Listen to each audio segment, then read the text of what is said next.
Call the order of the clerk, please call roll. Here.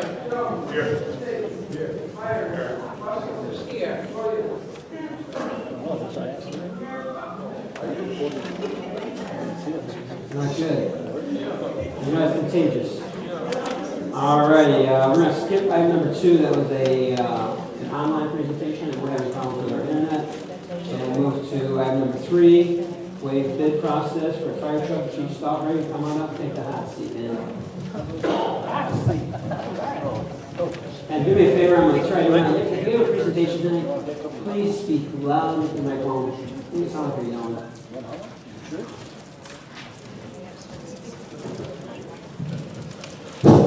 Can you hear me? There you go, just like that.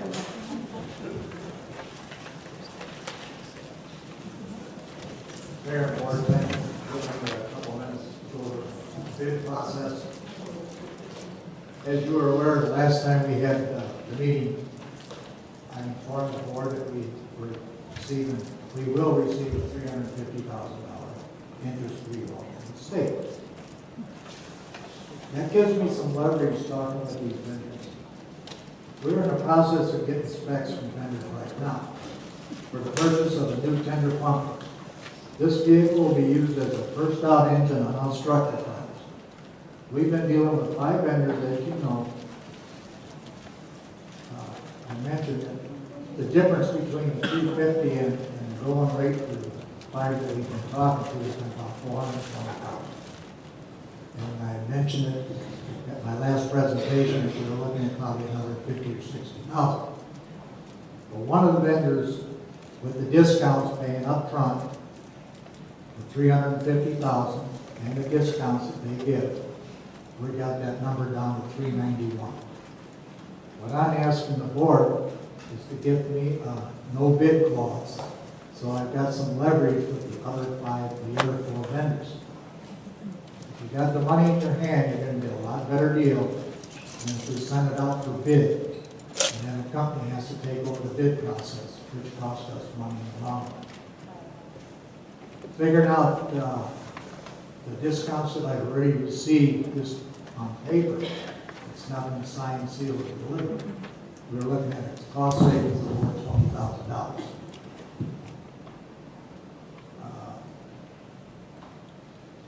I'm against, I had one of these things in here that said that if we paid the whole $391 up front, we might get some more discounts. I'm sort of against that because I would like to hold some money back so we can make sure that this truck comes up to complete specs after we sign money. That $41,000 wouldn't be until the truck gets delivered to us, which is probably about a year, 10 months to a year. And also, in that amount of time, the $41,000 difference, I haven't sold that in a fire truck yet. So we subtract off of that, hopefully, you get $10,000, $15,000. So our portion would drop down on that. And I haven't went over the budget review for next year's budget, but saving that $75,000, this last payment we have to do on the aerial, should more than suffice to pay the difference of in November for that extra add-ons. So if there are any questions from the board. Trustee Rich. Thank you, Mayor. As you know, I did ask for this to be at the same time that you presented the grant that the no interest loan that we as a board voted at that time for waiving the bid process so you would have more leverage. So it does make sense because by the time we go out for a bid and get everything back, you may have lost what little leverage that you had with the vendor that you had. I understand it is a time constraint. I just still like to know how you got a loan paid no interest. That's something. Then now you're saying that it's $392. That's all inclusive. That's everything. Yes. That's great because you said you were looking at over $400,000 at one time. So I think that we should go along with this. I mean, you are the department head and you have the most expertise in picking it out. I mean, who else is gonna, who better than to do it but yourself? So I have no problem. I was hoping that we could give you this a long time ago, but tonight, glad you bringing it up. All right. You brought up one thing. Yes, I am a department head, trustee Burgess, but I have a truck committee. And it's up to the truck committee to go over all these specs. And we'll all come up with one vendor. So this is just my pick. Oh, yeah, that makes sense. Just so the board realizes, is what we voted on approximately about a month ago was giving the mayor the okay to sign the documentation for the loan application. So that's what the village board voted on. Now that we know we have the loan, that's why the chief is before you tonight, asking to waive the bid process. When we voted on it before, we didn't know if we were getting the loan. It was giving the mayor the approval to sign the documentation to apply for the loan. So that's why, again, taking the steps, this is the next step. Now that we've got confirmation that they've received the loan. Any other questions or comments? All right, we have it on the agenda to vote on next Tuesday night for approval. Short and sweet. Thank you very much. Very good hire if they ask more questions. All right, move to item number 4, review intergovernmental agreement for the provision of environmental health services. This is what we pass every year. This is the one, if I remember right, listed here. Yeah, Department of Health. Yeah, this is the one that come in and do all of our inspections in our businesses. Sound it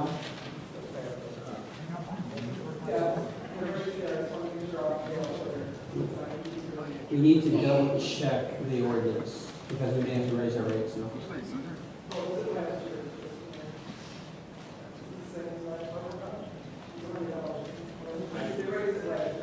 The reason, I thought it was 75, now what they're ready for. That's what I thought. I thought it was 60, then it went to 75, and I think 200. Just double check the ordinance that we currently have. We may have to go off our ordinance in December to meet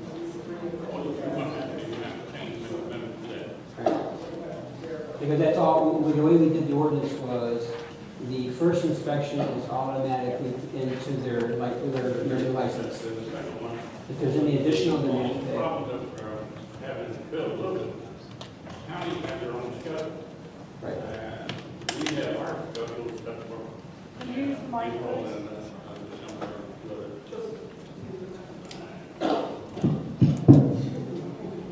Okay.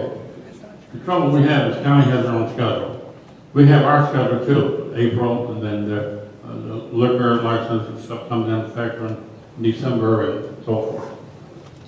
And with county, we sent them a notice that they need to start doing their health inspection. They don't give Sherry a time or when or nothing. They just pop up at the door and do the inspection. And she says that's how they work the contracts and everything. That's how they've been working. Well, we, the fire and Sherry, we do that our inspection. It should be up to anywhere from 30 days or so before county can ever do a health inspection. I would like, if all possible, if the JW can sit down and talk to the representative, find out if we can get a little more close. The range where we're out there about the same time. May not be the same day or nothing, but at least within a week or so. It makes a big difference. They're bringing the stuff in that the fire department signed off on them, but the health never signed off. Or the fire department denied them, and the Cook County Health Department. Well, they get them up here in front window, well here, and you got the health department now signed off, and they're, sometimes they get their license in before the other one gets all signed out. So we would like, if all possible, if the administrator could check with the county and work with it, and I will get the dates where we get the amendment into it, because I'm positive that they went up. Sure sounds like it did. Oh, because I thought when we did the budget, I think we figured 75, but let's just double check. All right, anything else? Okay, hearing nothing else, we're at number 5, Sauk Village Adopt a Rose Program. Memorial, we got trustee Tate and Ed Sullivan.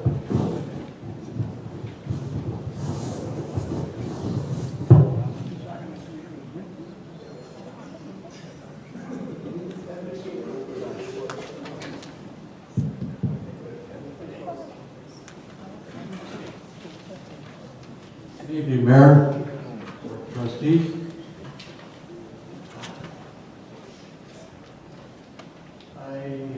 Last meeting, I handed out papers on the adopted rose bush, and I hope some of you read it. And if there's any questions that you, right now, some of them are asking, what happens if I die? You can bury me in the rose bush. That won't happen. Huh? That won't happen. So I have. Meantime, is there any questions on this? I mean, I presented it last week, or last meeting that I had, and you wanted more information on the roses and how it's going to be presented, and who's going to be taking care of it, and who's going to be handling the money and the residents that's going to be adopting it. Now, is there any questions on what I had, or anything else, or what? Can you still hear me? It's all right. This is all right. It was me. Mr. Mayor, I have a couple of questions. Okay. Okay. Your committee is going to be handling the placement and everything for the rose bushes, correct? Right. Okay. And okay, then your committee will also handle the upkeep of the roses, I think. I'm not a perfect artist or flower person, but I know roses takes that extra care and so forth. And they're going to be put out here in an area that we know the soil has to be turned over and prepared and everything for these bushes. Is that all been figured into your price? Yes, I'll be out there with the help and plant it and help and preserve it. There's not, I mean, what has to be done, I'll be doing it with with the people that are going to be adopting the rose bush. And if they don't know how to do it or much about it, I'll help them do it. I've raised roses. I was on the Rose Society over in Homewood. So I know what roses are and what you do with them and how you prepare them for winter. So there's nothing, you can ask me any questions about roses. If I can't answer you, I said I can't answer, but I know as much about it as anybody else. I don't remember the overall design, but I know it's just going to be by the memorial, and is it going to be completely around it, or just going down the main aisle of it? You can explain it to them, you don't have to show pictures. It's going to go up and down the sides of the wall, Okay, up to the where it curves around. okay. It ends there. We're not going to put it in the back or any, around there, because I believe the beautification committee is going to plant something in the back there. So we're going to leave that alone and let the beautification take care of that.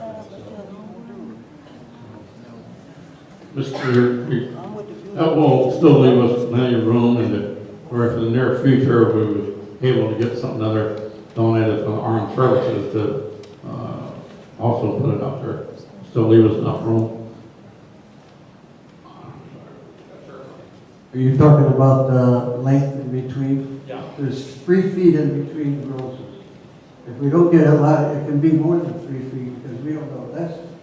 The 3 feet is for the 40-some roses that's going to be planted here.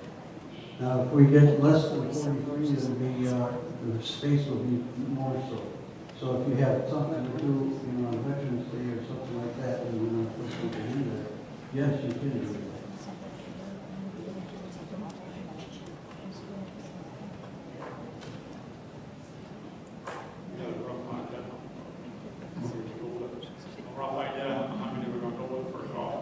Yes, she said, how much were they? I mean, how many were there?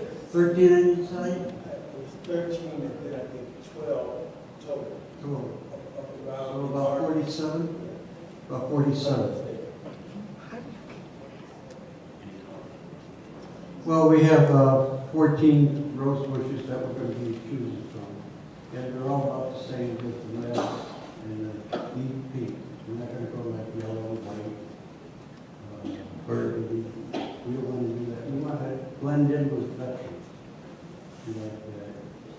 I bought from Jackson Perkins, and they have the roses. They guarantee the roses if we do it right. And as far as I know, that the roses that we have picked out could be sufficient enough to represent the veterans. You don't like the red, white, and blue? We don't have red, white, and blue roses. You got red roses, you got blue roses, you got white roses. You just got to say that. So if you make them put them down the line, then you got red, white, and blue. Well, if you plant a white rose next to a red rose, the white rose will turn red. Okay, that's my question. You answered it. Trustee Burgess? I just have one question. Who's responsible for the maintenance once this gets started, as far as pulling weeds, and cutting them, and maintaining them through the year? Who's responsible for that? Like I said, and what I have in the papers that you read is the one who is going to be adopting the rose is responsible for their rose bush. But if they can't, I'll be there. I'll maintain it. Before I took sick and went into the hospital, and then I had over 75 rose bushes in my yard. So I know the roses. Like I said, I belong to the Rose Society of Homewood. Reason why I asked that question, because I know you see the ladies that are out there with the beautification committee. And I'm sure if that area is blighted, I'm sure they're going to contact somebody. They probably will do it themselves, but if you have someone that's designated that'll stay on top of it at least once a week, pull the weeds and things like that, then that would give them, because I'm just looking at, if no one is out there within 2 weeks, that's when the weeds grow up, and if you wait longer, it's even harder to pull the weeds. So I was just wondering if you said if it's in the agreement, whoever purchases the roses would at least spend once a week or something to come out there and clean up for yourself, because I would hate to have something planned and then the village beautification committee has to come along and take care of it. That was my concern. No, the beautification committee has nothing to do with this. I'd be more than welcome to have them come in and take a look and see what happens. But as far as the weeds, what you do is that once you dig up that property, and where you're going to put the roses, you put preem down. And preem prevents the weeds coming up. You put it down there about every 3 months, and you won't have any weeds. And that's paid for by? That's what it's not going to cost the village any money. No, I'm just saying, but that's with the purchase of the rose. You can purchase the preem with the roses if you want, yes, but we can get it at a different place at a different price, cheaper.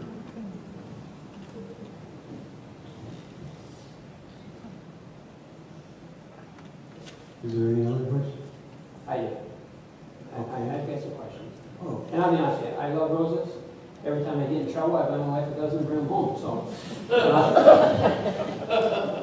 But I do have some concerns, and I'll bring this up real quick. The number seems like it continues to grow. At the beginning, it was 20-some rose bushes, and it's 43, now it's 47, it sounds like. My concern is rose bushes have thorns, and we have a lot of people walking through there. And again, you talk about 3 feet in between every bush.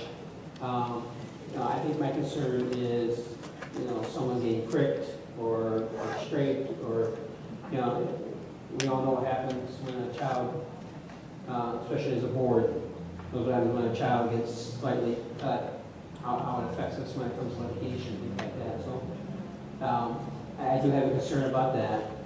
Just wondering how we're going to make sure we control the fact that no one is going to be able to get close enough to them, except for people that's maintaining them, where they won't get pricked and they won't get cut and things like that. The other thing I have is I'm hearing about Trustee Myers questioning you about a committee, and that your committee is going to control this. My question is, what committee?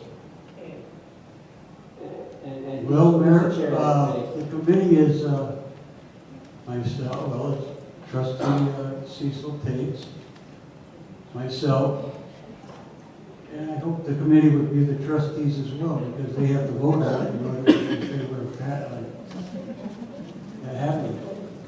Now, I'm not talking, and wait a minute now, wait a minute now, don't joke.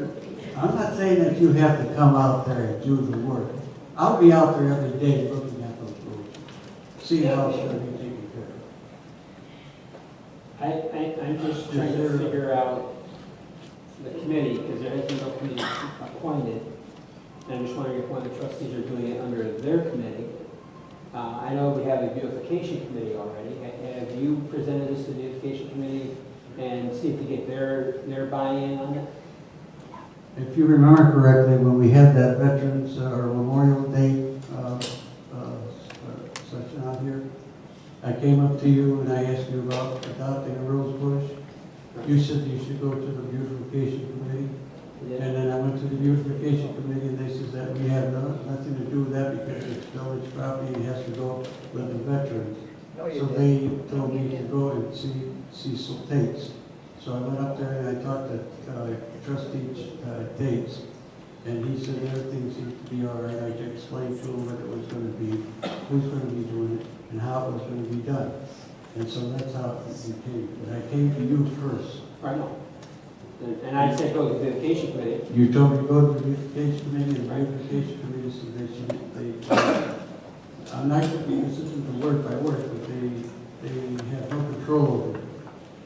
So now, if the beautification committee would like to be in on it, I'd be more than happy to have them do it. I mean, I think didn't you have to laugh, ask but them. I was going to laugh about I it. think they have their hands full trying to, there's only That's less what I than said. a handful of people that are in that committee. Let me go through these other concerns real quick I have is, and again, it had to be part of whatever package you put together, but I have down here, what happens if a person that adopts a bush does not maintain it?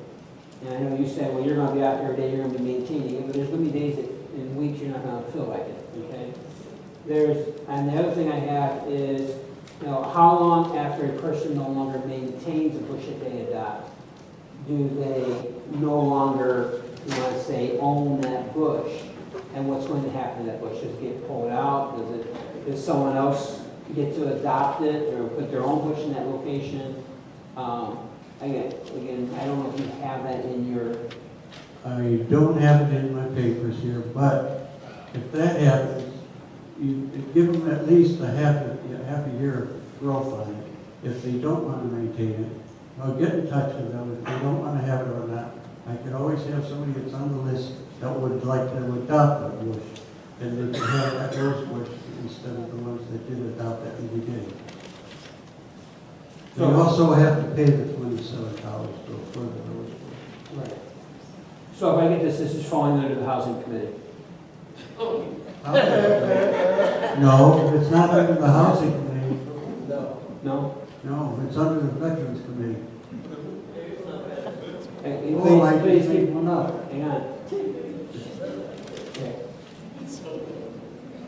So, all right, I will need to follow up and find out about the Veterans Committee. I know nothing about it. Do you know anything? I don't know anything about it. So, all right. I'm not either. Oh, Mayor, can I tell you something? I don't either, I just made that up now. Well, at least you're honest. You kind of threw me for a loop. I didn't know we had a Veterans Committee. I know you said Trustee Tates was in charge of it, so I thought that's what you said, so I didn't know if that's wanting housing or not. So let me talk with the trustees and find out what trustee is going to take ownership. Now, another thing now, everything's taken care of. I've got everything under control on this except for the voting of you. Hey, that's the story of my life. Everything under control except for the board. Well, I did not say that. But anyhow, we won't go into that. But what I'd like to know is that Veterans Day is coming up. And with the permission of the mayor and other trustees, I have a paper sheet to hand out to the veterans that have a brick down there. Now this here, if you read it now, this is only for the people that have a brick there. It's not for the whole community. I think we need to discuss this a little bit more better. What's that? Well, that's why I gave you the picture to read. Right. I think we need to understand this just a little better. And again, like I said, one of my major concerns is someone getting cut. You know, you have a lady walking through there with a skirt on, and all of a sudden she goes through these rose bushes and she's stretching up her legs, or, you know, someone, one little kid runs up and says, oh, look at this beautiful rose bush, and grabs it and they come out with thorns all through their hands. I'm just wondering how we look at, do we put a fence on both sides going down? Again, I'm looking more or less to a trustee that's going to be the ownership of this. The ownership of the light. Of the committee, as far as sponsoring. Well, trustee, Cecil Tate is the trustee.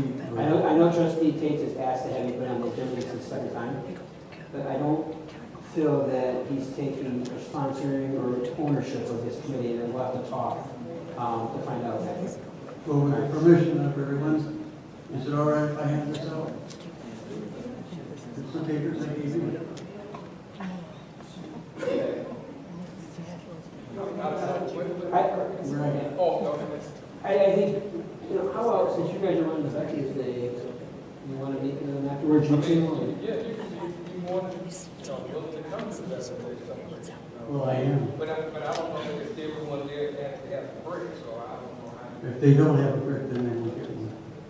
The only people that buy gold are the ones that have a break. Because they're representing their,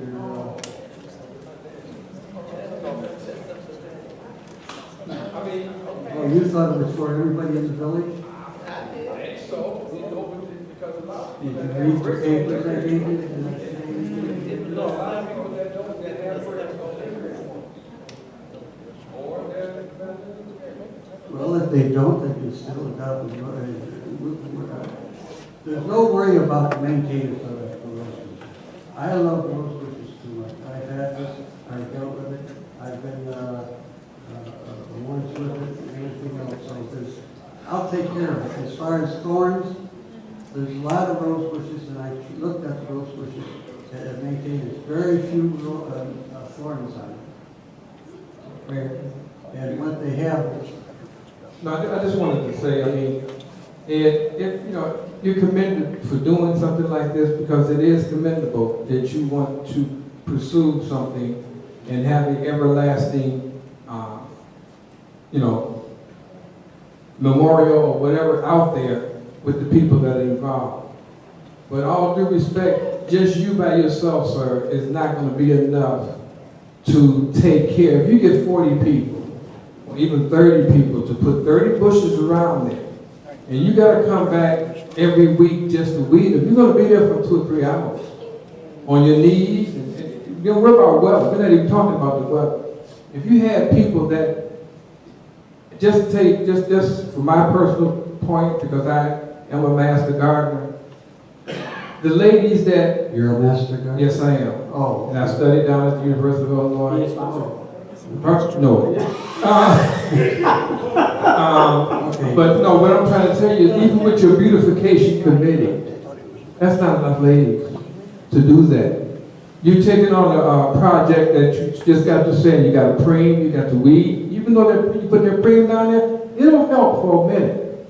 But then you got to be out there too. You got to wrap them up when they have to be wrapped up. You have to cut them. You have to prune them. I mean, there's a lot. There's more. There's a lot of work than you think. And you said you do it for yourself. But what happens when you're not feeling well? You come and say, "Well, I'm not feeling good. Can somebody come and step in for me?" Ooh. So I mean, I commend you on what you're trying to do, but I would love to see you have more people that will be willing to do that, and not just the people that are buying bricks. Because I can tell you right now, there's people that are buying bricks never saw a brick.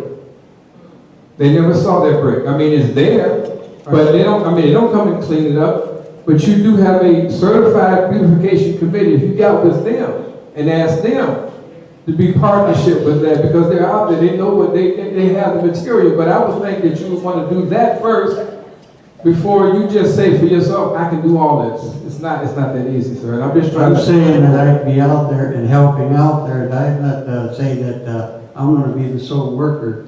You know, let me ask you something. When you have a committee, for instance, your committee, you ask one person to start out, then you ask another person. I mean, it can build up, and once you establish yourself and with your committee, you have others to be on that committee, that maybe they can ask, and you can be putting them on. true, but I'm not pulling weeds. It's a difference. It's a difference when you're out there pulling weeds, cultivating, and then you yourself said you're gonna do these in bare root. They need a lot of care when you bare root. No, you don't. Okay. All right. As a matter of fact, let me tell you something. Bare root is better planting than you do with the pot rows. The pot rows there, they take it out of the pot and put it in the ground, but you don't have no control over what the roots are. When you have a bare root, you soak it for 24 hours, you put it in there, and you have it wound on it.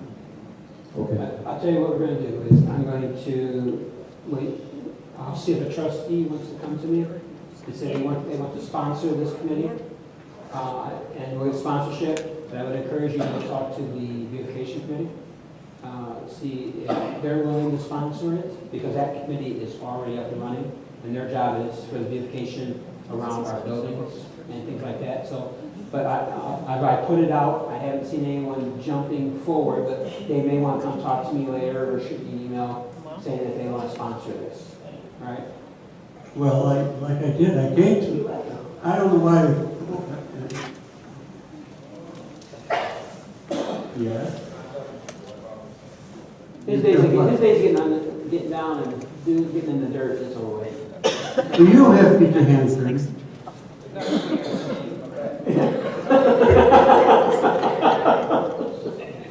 So I'll tell you what Yeah, I'm but going to I did go through the beautification. Now, if the beautification, I don't know if the beautification is here. Every word you say.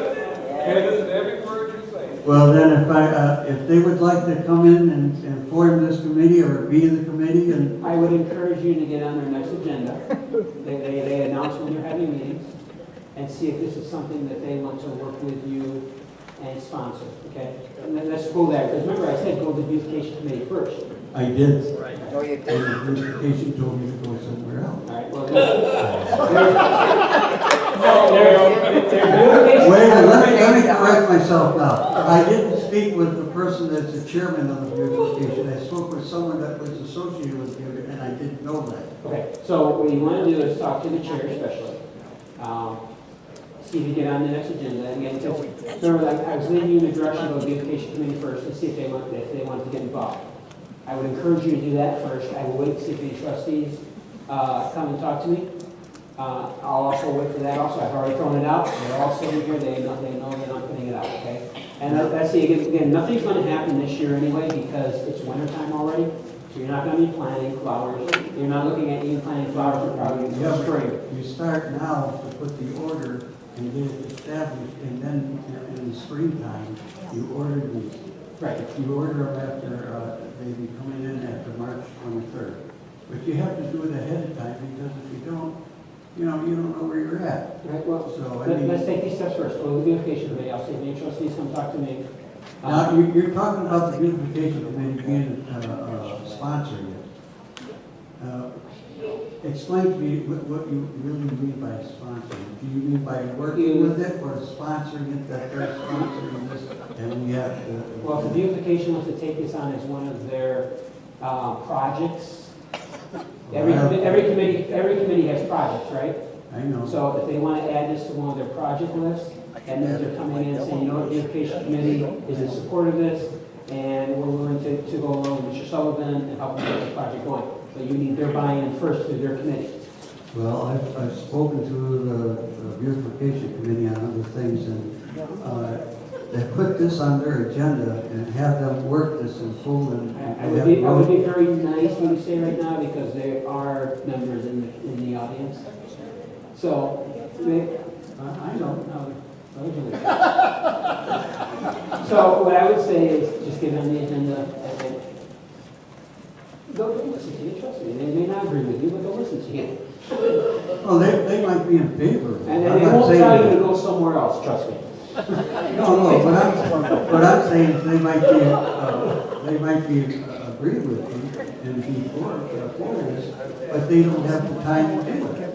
Oh, meet me with them, okay? And remember, that was where I said go first, beautification committee. All right. What about handing these out to veterans? I would say probably, my opinion, the answer would be no. But the rest of the board, because again, you don't have approval to move forward. That's So right. you'd be passing stuff, asking people to buy something that the board has not even approved yet. And you have no sponsor to move forward with. Another thing, though, on this, though, it's the same papers that I handed out. And if they don't have to order it, all this is to show them what can be done and what will be done. And then you can always sign and order it on the paper that they're supposed to later on if it's approved. Again, my opinion would be no. Would anyone else on the board have a different opinion? And that's, what, the question, The question would be, once you start gathering money, you start collecting money, and then it never happens, now you gotta get the money back. I mean, if you have a plan from A to Z, and all you need is the money to go purchase, that's one thing. That means you have the approval of whatever committee or organization that you wanna get involved with, and you have that in place, then I can say go, put it out. But right now, someone gives you $30, and then the next year they ask you, well, where's my plan? No, I'm not talking about collecting money. You say you want them to fill out to I order. said they could fill out the form, the order the rose bush, once you pass this. The other is information on Do you want that. change to No, that's it. No, I mean, There's, like on the front there, it shows that what you're gonna do, what we're gonna do, we're planning on having a rose bush. okay. The other side is showing them what's gonna be done, where they're gonna order it. Well, you're not asking for any money? Huh? You're not asking for any I'm money? not asking for any money. All right, so, okay, we've already said what we're gonna do, so nothing's gonna happen tonight, there's not even a vote, this is a committee meeting anyway, so, what do you want, where's the plan? Thank you, Mayor. I just, so basically, you want to just pass this out, Mr. Sullivan, as an informational packet to let people know about what you want to do. You're not trying to collect no money, you just want to No. pass out as an informational packet. Right. Would that fall under Parks and Recs, Trustee Jones? No, this has nothing to do with Parks and Rec. I'm No. kidding, Trustee Jones and I are up here kidding, so. That was a clear handoff, Be man. serious. Trustee Jones and I are kidding, thank you. I thought it called for the finance. All right, People to collect money. all right, so we'll take the next step. No, but Mayor, I don't have a problem with him passing it out just as an informational packet, just to let people know what he's trying to do, as long as he's not collecting money for the roses at this time. Have you reviewed what he's passing out? I did look through it, but he's passed out like 4 different things, so I don't know which one that is. I don't know what that is either.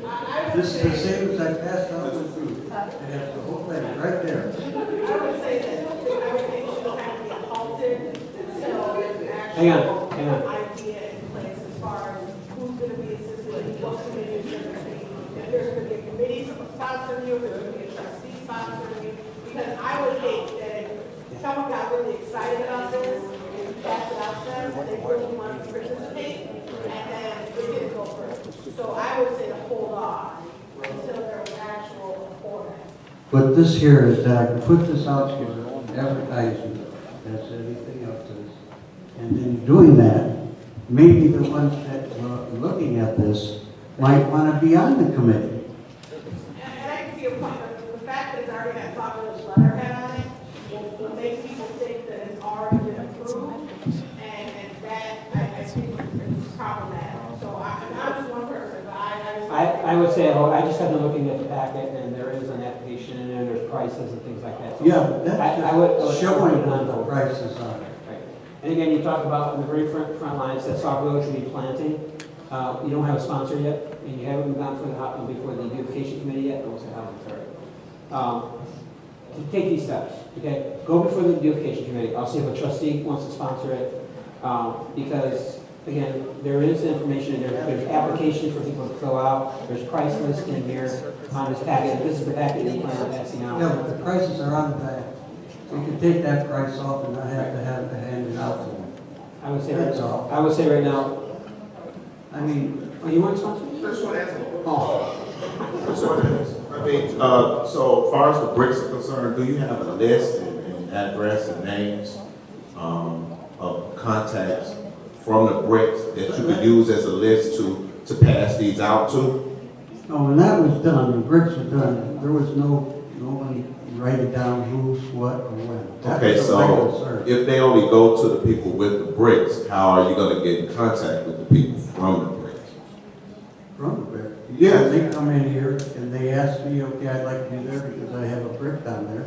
Then they'll have, they get a roast for it. So where do you get that information from? What information are you looking for? The people that own the brick. Well, they have to come in.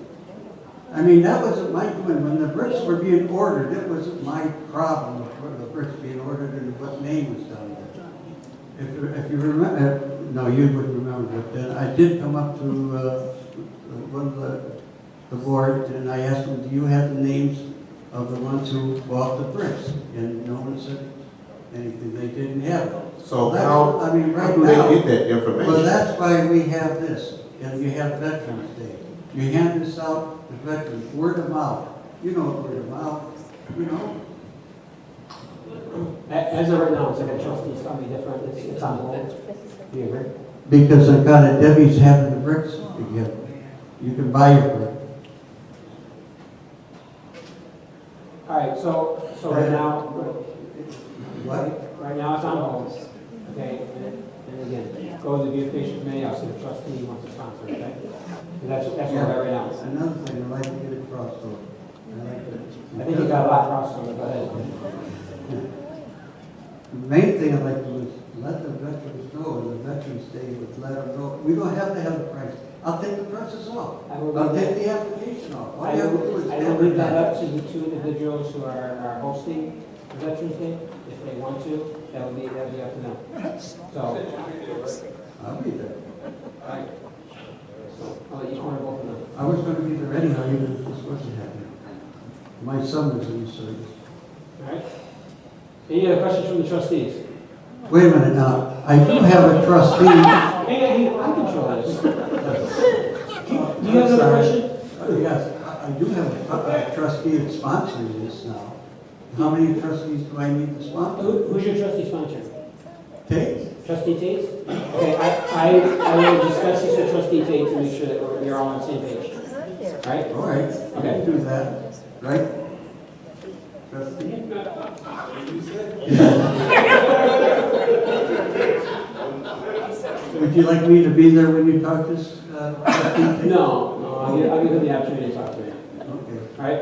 All right, so then I get together with, You can talk to trustee Burgess and trustee Tate, they are hosting the Veterans Day event, and see if they want to make an announcement. All right? that's fair enough. All right, good. And if they say they approve it, then I can hand them out veterans.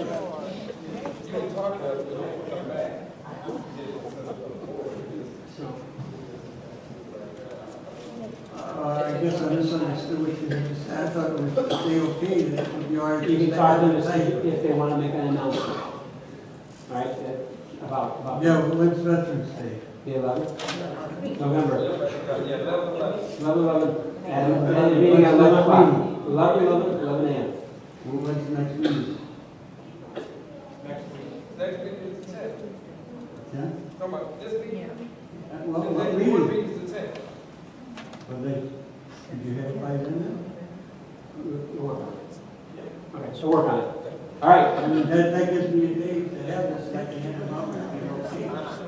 This way, you can handle it, you can vote on it, and you have a whole week to do so. All right, we're gonna call this to an end now, okay? All right, you get to work on it, you get with both the trustees, and again, I'm telling you, go talk to the beautification committee. Oh, I'll talk about it. All right, so we're moving on next, thank you very much. Okay, thank you, Mayor. Yes, Board of sir. Trustees, appreciate it. All right, move to item number 6, review ordinance pertaining to payment of bills for the remainder of the year. This is trustee Williams. Yeah,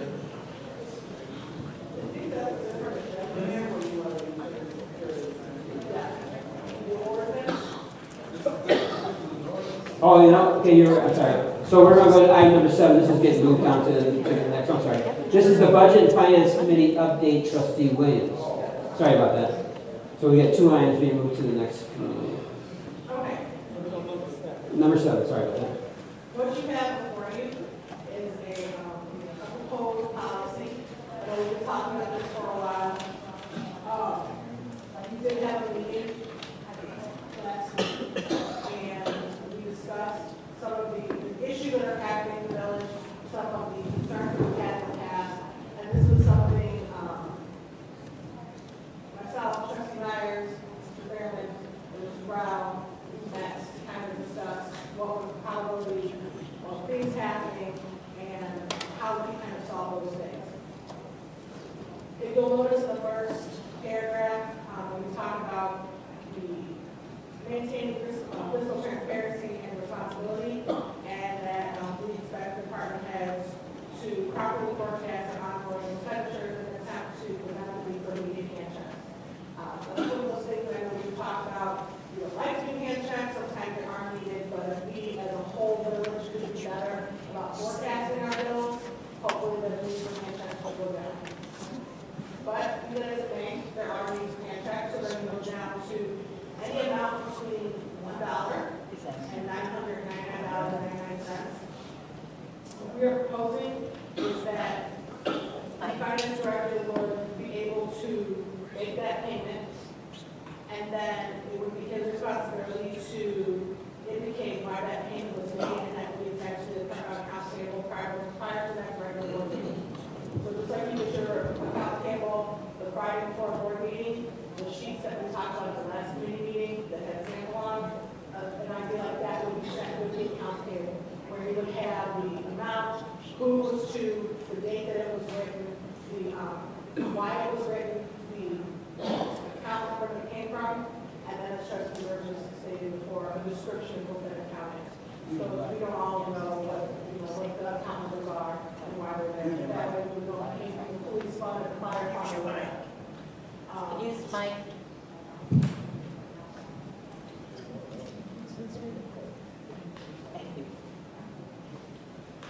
You'll also see that in there we have a reason why immediate checks would be handled, and these are the same reasons throughout each section. So if we needed to pay a bill in order to avoid a late fee or cancellation, immediate needs or supplies for the department, or to avoid new applications, those would be the reasons that, according to the finance director, that we would issue a hand check. So if you look into the next section, $1,000 to $999.99.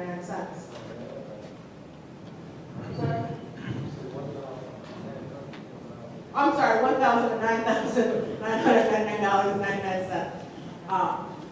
The finance director will be given the approval to make that check with the written approval of either the mayor or the village administrator. At that point, again, for the same reasons, we would have to do that. And then, again, it would be his responsibility to inform the board of trustees with the form that we previously discussed to accounts payable prior to the next regular board meeting. If you go to the next section, which would be $10,000 and above. If for any reason there needs to be a hand check that was cut for $10,000 or above, it would be the finance director's responsibility to inform the mayor and village manager of the need for immediate payment. Should all the parties agree that this payment actually needs to happen, then the finance director would be emailing the board of trustees to explain the who, what, when, where, and why this payment needs to be done. It would be the responsibility of the board to reply back via email within 2 business days to say yes or no to said payment. No reply would be considered an extension vote. And just like in a board meeting, an extension goes through. So however, if nobody replied back, that would be a problem. If one person replied back and they said yes and no one else replied, then it would be considered that you are okay with this and we would move forward. The reason for this is because we brought it up in the last meeting. If you refer back to your village email from October 20th, when the finance director sent out the email about the liability and how it needs to get paid, last time said no one replied. That's how the liability is going to get paid. If people don't reply to the Take that back. He received verbals. I haven't talked to Mohan or since right shortly after that. Okay, and in fact, I did ask for Mr. Fairman to, after that meeting, I did ask for Mr. Fairman to email the board with who replied and how they replied, since it was brought up at the last meeting. I know that we have problems with emails, so I'm encouraging everyone at this table to make sure that your email is working. Send an email, get an email, however you need to verify it. But it's important that if we have a situation where the finance director is reaching out to us, it's our responsibility to reply. So, like I said, I haven't talked to Mohan this week, but in my last talking to him, he was saying people were not replying. I actually got a follow-up phone call to ask me about it, and I verbally gave a verbal. But to my personal opinion, verbals are great. I like written documentation. I like emails. Emails give you a date and time stamp. There's no question about it. So that's why it was my suggestion to put this in here. If you go further down, you'll see the emergency need. And this would be a situation where if there was a health or safety risk to our employees, our residents, anything like that. In that case, the finance director of the village as a whole doesn't have 2 business days to make sure that we get consensus from the board. This would be a situation where the finance director, the mayor, and the village administrator would go through and make that decision, pay the emergency need, and then notify the board. So emergency need, we say, if we had a water main break and half the village was out and we had to go buy something That was over $10,000. that was over $10,000, get it repaired. Or one of the examples that came up in the meeting was if we were out of gas. And I was told that sometimes to refill the gas could be in excess of $15,000. And the way I looked at that situation is if the police cars can't get gas in them, they can't patrol the streets, that's an emergency situation. That puts our residents at risk. So in that situation, if Chief came in or Kevin came in and said, hey, we don't have any gas, I need this paid right now, to expect the finance director to wait 2 business days and all the trustees say yes or no or go back and forth with it, that's 2 days we don't have gas. That's problematic. But again, one of the things I did stress in the meeting is that I would like all of our department heads, including our finance director, to be better at forecasting. To realize that if we've got a quarter of a tank of gas left, that we may want to start thinking about how long is this going to last us? How soon can we put this on our accounts payable so we wouldn't have need for new? Well, that's where it takes the support of your department heads, because the finance director isn't out there sticking the stick in the ground to see how much gas is in there. Exactly. And I don't, the village administrator was in on this too, and he agreed, and that was something that, will be discussed as a whole village, trying to be better about forecasting. This, after our meeting, was emailed to the mayor and the village administrator. And one of the things that I got back, and I'm going to just express his suggestions right now, would be to go into the part where it says $1,900 or $9,999.99. His suggestion was, I had written that the written approval of the mayor or the village administrator. His suggestion was the written approval of 2 of the following: the mayor, the village administrator, or the finance chairperson. This was Jerry, the village administrator. That is also on the emergency week. That should there be a where again, this is between $1,000 to $9,999.99. Would be either the mayor, you don't have this in your packet. The mayor, the village administrator, or the finance chairperson. Then instead of, I said you would need the written approval of 1 person, the village administrator is suggesting that you would need the written approval of 2 people. And those 2 people would be the mayor, the village administrator, or the finance chairperson. And that would be for the 1,000 to just under 10, and for the emergency need. Because this wasn't sent to my committee co-chair, I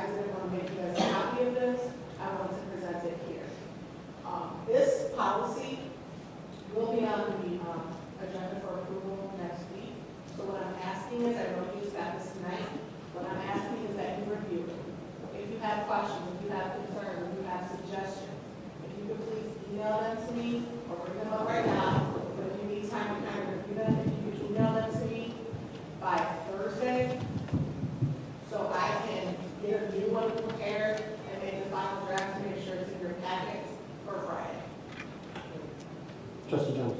Okay, as far as the emergency need, are you still saying from the 1,000 to 9,999, or that doesn't matter for what price, any price? Any price. Okay, so I mean, that doesn't have a scope on the price. The ramifications that are different are the reporting ramifications. You know, there's different guidelines that are set forth per dollar amount, but if it's an emergency that's gonna cost $5,000, if it's still an emergency, then it follows under those guidelines, then we go. One thing I don't see on here is to be able to make payroll and benefits. I wrote that at the top when we were talking about it earlier today, that's not on here. And that is something that we need to do. There needs to be something on it that we can continue making payroll. Since the board has already said no more signing checks unless you approve it. So we find ourselves not being able to make payroll. I mean, there could be possibilities we couldn't make payroll. The way what the board's saying. So it is very true. And when after the last meeting where it was discussed, I actually did pull my copy out and write that payroll and liabilities is not in here. It wasn't something that we thought of as being an extraordinary need in the fact that we would have no policy for it. And I do take responsibility for that because for the last 10 years that I've been on the board, payrolls and liabilities have just been paid. We've always paid them on the additional checks, account payable. But because there's been a lot of discussion about this, I've already written myself a note to add payroll and liabilities as being an exempt portion, that as long as the money is funded, and we can make those funds, we can make those checks, then that will be exempt from any policy. That will be first priority. That will be added to the policy that you'll see in the box on Friday. That makes my job a lot easier because as of right now, my hands are tied for being able to sign checks based on what, the percentages for. No, I just have a couple of, and you did address one of them. The question I have would be as far as payroll. Payroll always, ever since I've been here, always been number one. We have not paid other bills because we didn't have the money. But my second question would be in regards to vendors. I'm sure that Mohan is the one that makes a decision who gets paid what or at what time, and as far as which one is further delinquent or has to be done. And that's his job. That's what he does. My question is, when it gets to the point that we have a vendor that's is that considered an emergency? A vendor is a person that gives us a bill each and every month, and we just like the lawyers and everything else. Is that considered a emergency payment, or does it fall in with the other vendors like we have our lawyers and our engineers and everything else? A vendor is a vendor. Is it imperative that that vendor has to have his money each month, or is that fall under the emergency? Well, immediate. Well, these are basically what you're saying. You're paying things that immediate checks or whatever, however you want to do it. You came up with this. This strategy is for things that fall between the time that we actually go to the accounts payable. Correct? Okay. So with your example, your vendor provides gasoline, and also Public Works came off and said, the police department filled up with gas, the fire department filled with gas, we filled with gas and just realized we ran out. Okay. They're a vendor. The vendor says, we're not going to bring out our tanker to fill up your tank in the ground until you pay us $15,000. Okay, that makes sense. I mean, that's an emergency. But I meant by the lawyers are your vendor. That's a vendor. We know that they charge us each and every month. We have LLC, that's a vendor. They charge us each and every month. We have the engineers that are vendors. They charge us each and every month. If we don't pay that vendor that month, say for instance the month of November, we don't have the money right now, we just have money just to stand by. Do we kick off something else and pay that vendor, or do we do like we do all the other vendors? Because I know we owe the lawyers at least 6 months. Do we do it that way, or is there a priority for that? Because that may be an immediate check also. That's what I want to know. I think there's probably a couple answers to this. Number one, I think most vendors, if we're gonna pay them, we can always look at accounts payable. I mean, when you wanna talk about our engineers and our attorneys. There's other things where we receive money through the IEPA loan, and that stuff has all been submitted. IEPA sends us the funds and says, pay that vendor. That is money that we're not paying really out of our pocket. Right. That's being paid But to us we to still- pay that. We still have money in IEPA? Yes. Okay. But if it's an IEPA eligible, then that should be noted that it's coming from that. In other words, It's like the last accounts payable a couple weeks ago. There was $54,000 on there paid to Allen Mack. Allen Mack is a vendor who does the work that gets paid through the IEPA loan. They did the work, they submitted all their bills. The engineers came out, they said, okay, the work was done. They signed off on it. It goes to the IEPA. The IEPA signed off on it. They issued us a check. That check came in, and the village paid that $54,000 to Allen Mack based off of the funds that came in through the IEPA. You know, there's a long period of time that when Allen Mack presents their bills, there's a long period of time there. So, again, they're the ones that was doing the work on the air strippers and all that work over there in the wells. I think when I kind of asked on these three situations, we see payment of bills, avoid late fees, immediate needs, and the avoid legal ramifications, those came from Mohan. I specifically asked him, in what reason would you have to write a immediate check?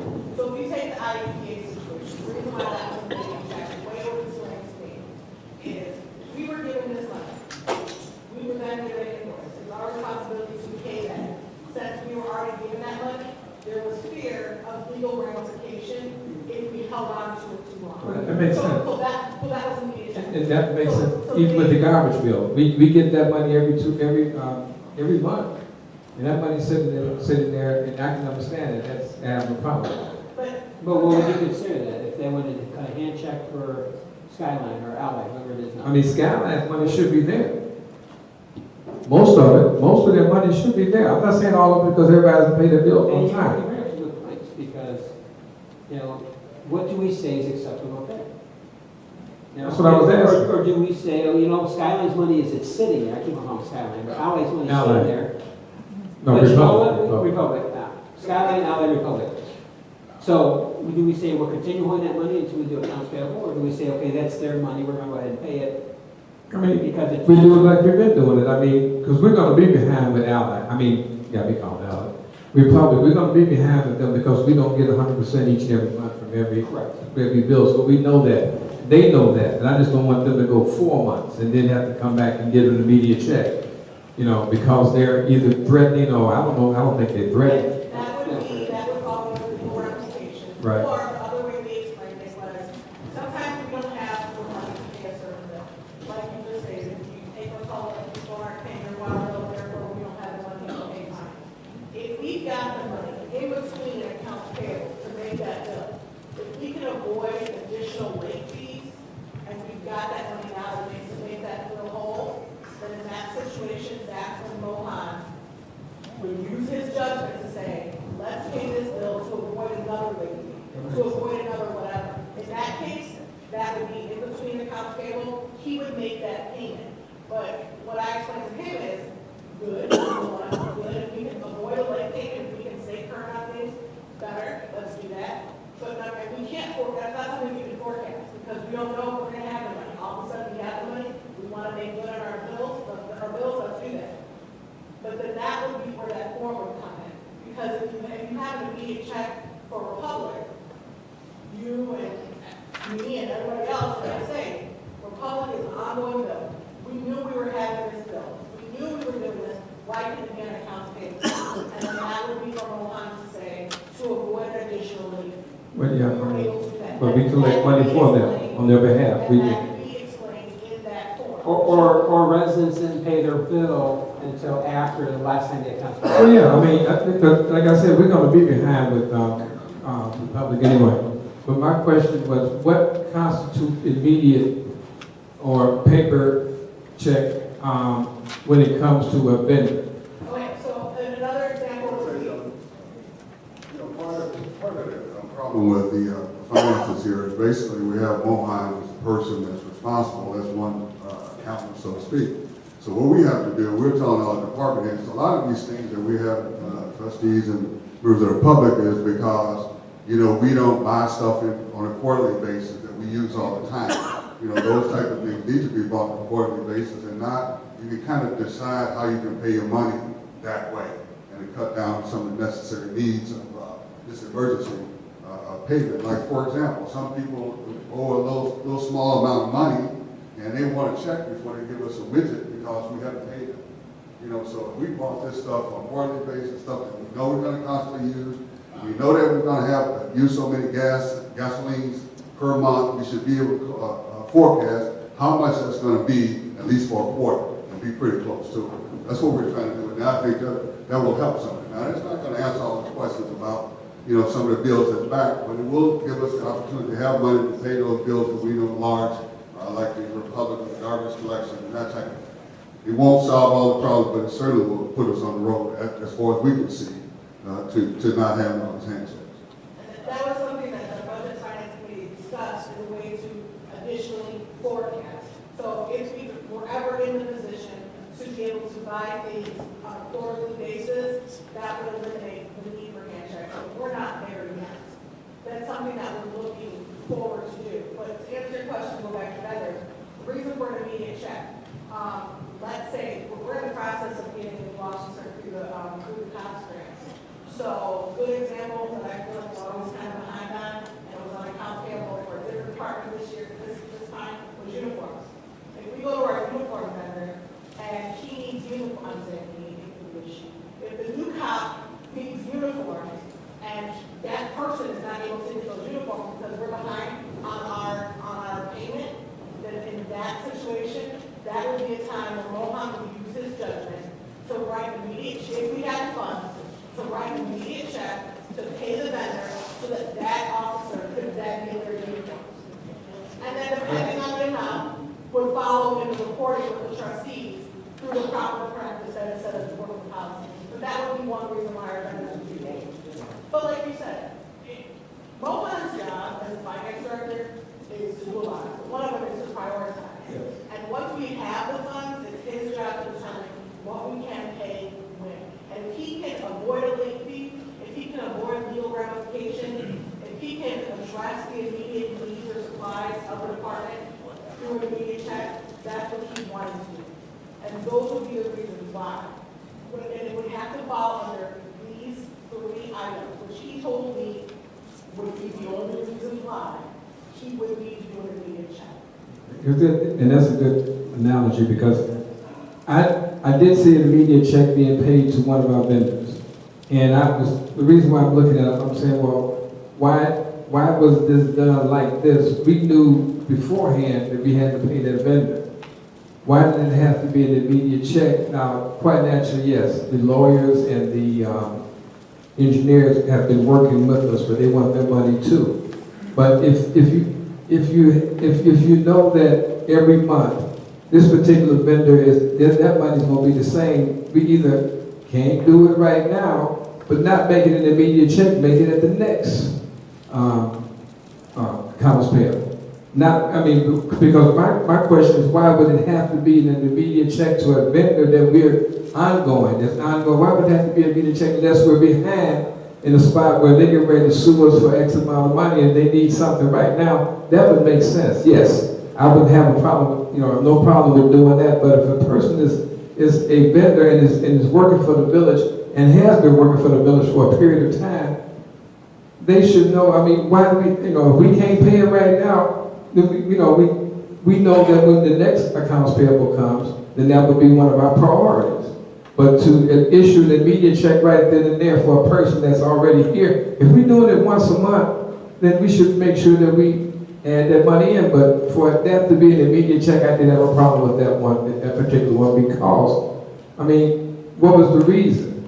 It was only a week until the next. We did that last one. It was only a week until the next time, and we have the money. And I'm hoping that every time that we try to pay these bills, that we have the money for it. But there comes a time that we don't, and that's the reason why that you're there everyone else is there to try to make sure that we at least prioritize, but don't always, we got a lot of people. You got a lot of people on that back drawer, table, or whatever you want to call it. But we have to work with sometimes, you work just like government. Sometimes you work for the government, you don't get paid right away. That's all that happens all the time. Deal with Illinois, this happens all the time, and you know that going in, you will get your money.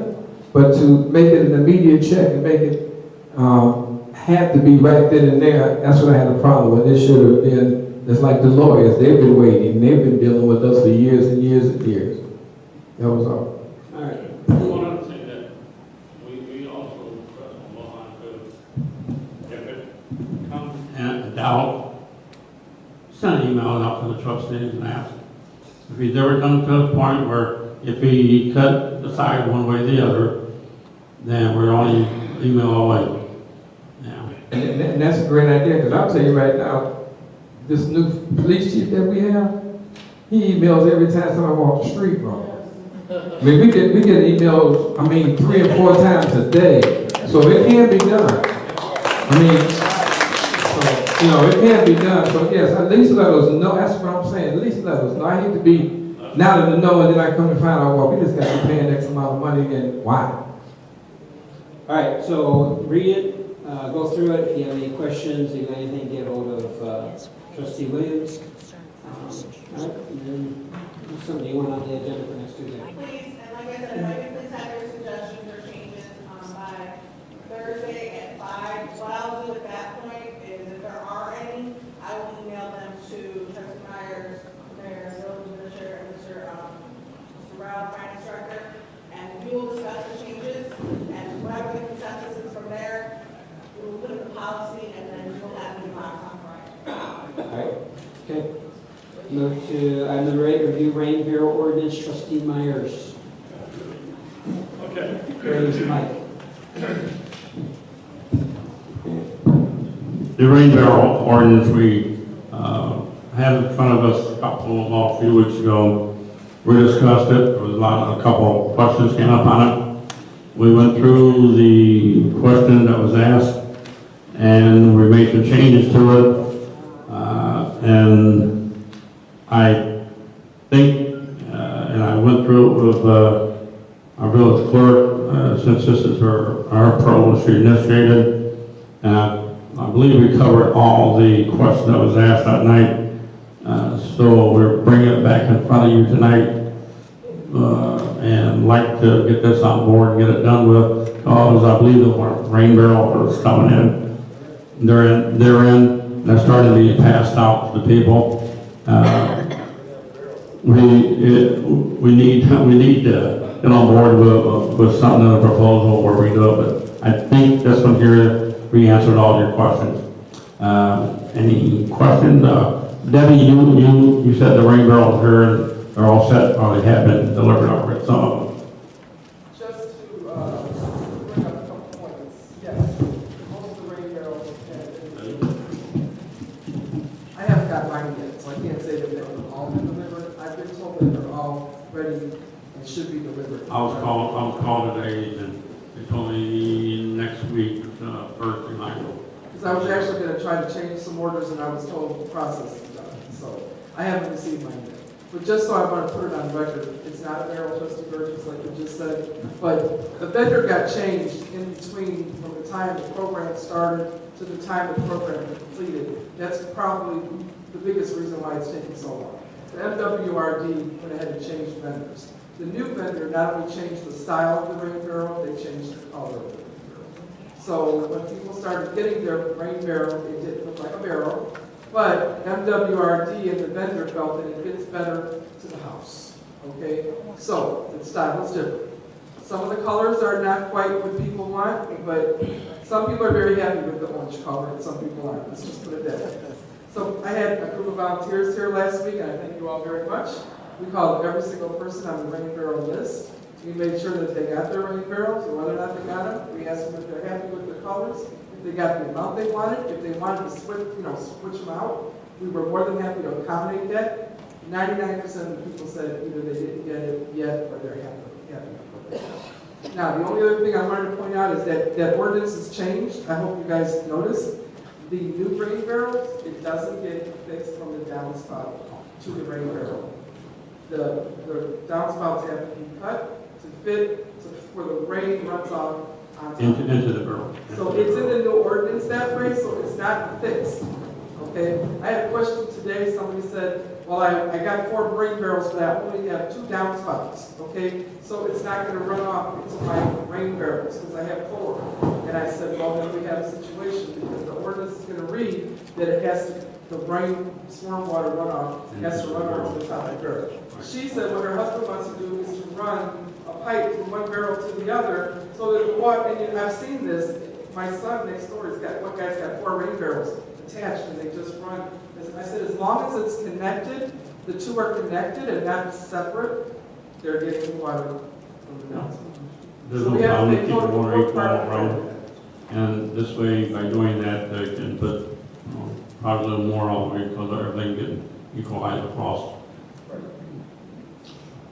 If anybody else has any questions about my discussion with the MWRD, they will be here at the resource fair on Thursday too, so if anybody wants to thank them for their. Be a good thing somehow. They will be here on Thursday. Any questions? All right, if you get time to read through it, be on the agenda for next Tuesday night. Oh, thanks, Steve. All right, move to public comment. Steve is so nice to move that for us. All questions and comments must be directed to the mayor. Each speaker will be given 3 minutes to comment on topics of their choice. Each speaker will be allowed 1 opportunity to speak.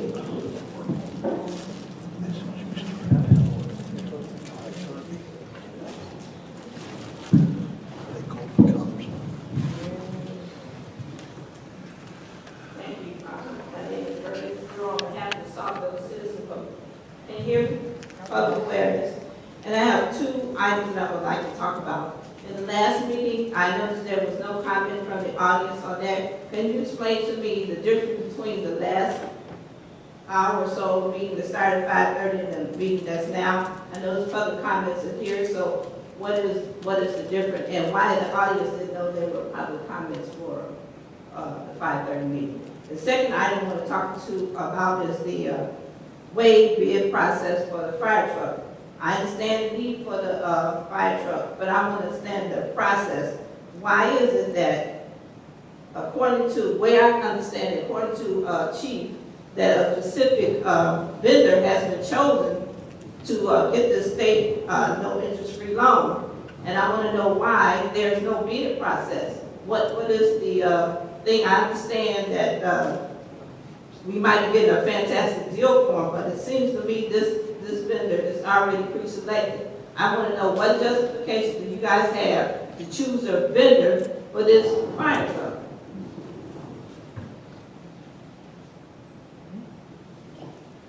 So, I said 2 items. What happened? just make sure. All right. So I have you yield the floor.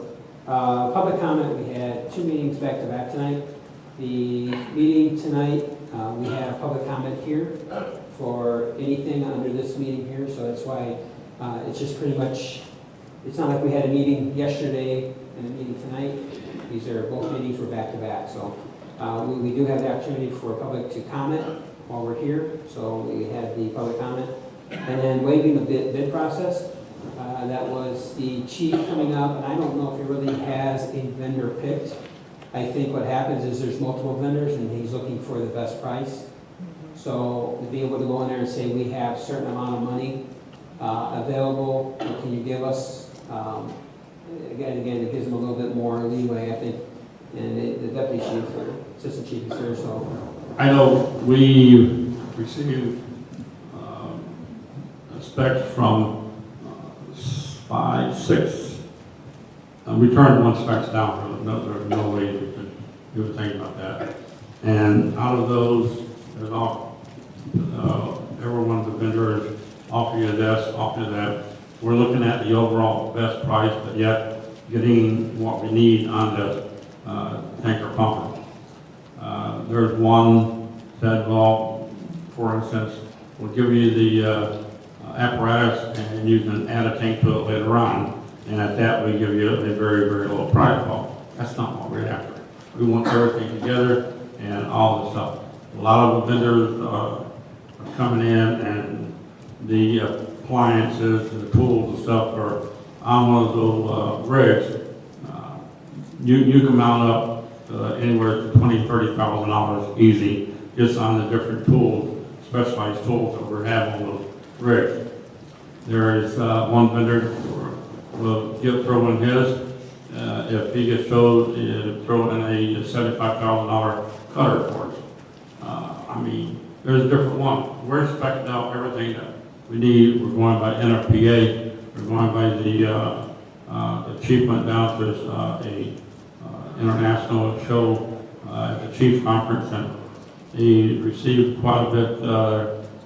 We had Spartan coming, engineering coming in. We had Alex. We had them all over the place coming in. We're just trying to get the best price from whatever company it might be. It could be any one of the 5-6 companies we have.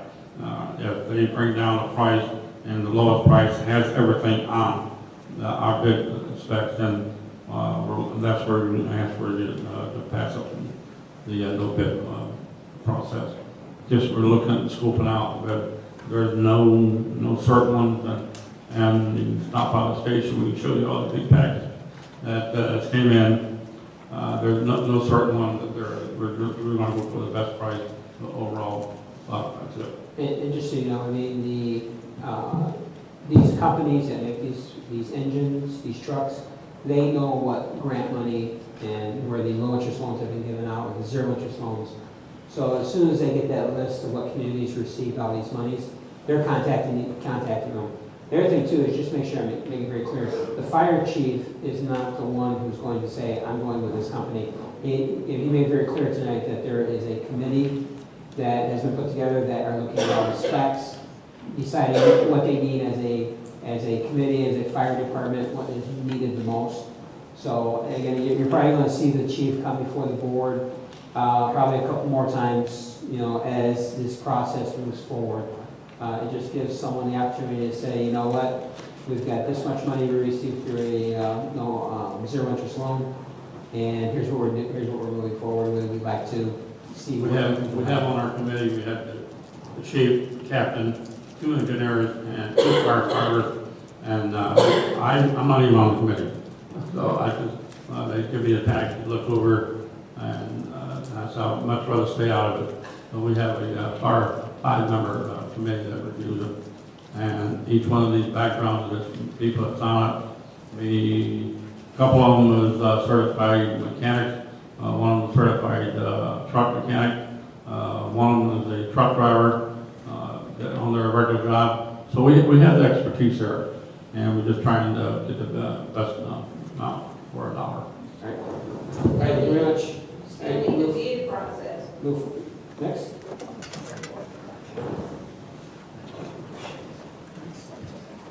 Thank you, Ms. Langston. As far as item 5 on the adopt a rose bush, has Public Works been advised about what they're putting in? Because they care for maintenance around the park area there, the memorial there. And another thing is winter protection. I know that they have to cover up with that. If an ownership of a rose bush, we can have about 40 different types. Would that be feasible? For winter, some might have cone and somebody would wrap it up. So that's one of the concerns. And then as far as, then in the wintertime when they're shoveling there, it could damage it. That's what I'm a little concerned about. I do want to compliment Trustee Williams and her committee. I think they're doing a fine job moving us forward. So we'll be saving some money without the late fees. Thank you. All right. Again, I don't know the answers to your questions. I know you talked about the was Public Works informed. I don't know. The winter protection, I think that's something that they'll have to come up with. What type of winter protection is it? Is it the styrofoam cones? Is it the, I mean, like you said, is it something that has to be wrapped up in plastic? Do they have to be protected? I don't know. Again, my expertise with roses is going to a store and saying, give me a dozen of those and look with us. So, again, I apologize. All right, next.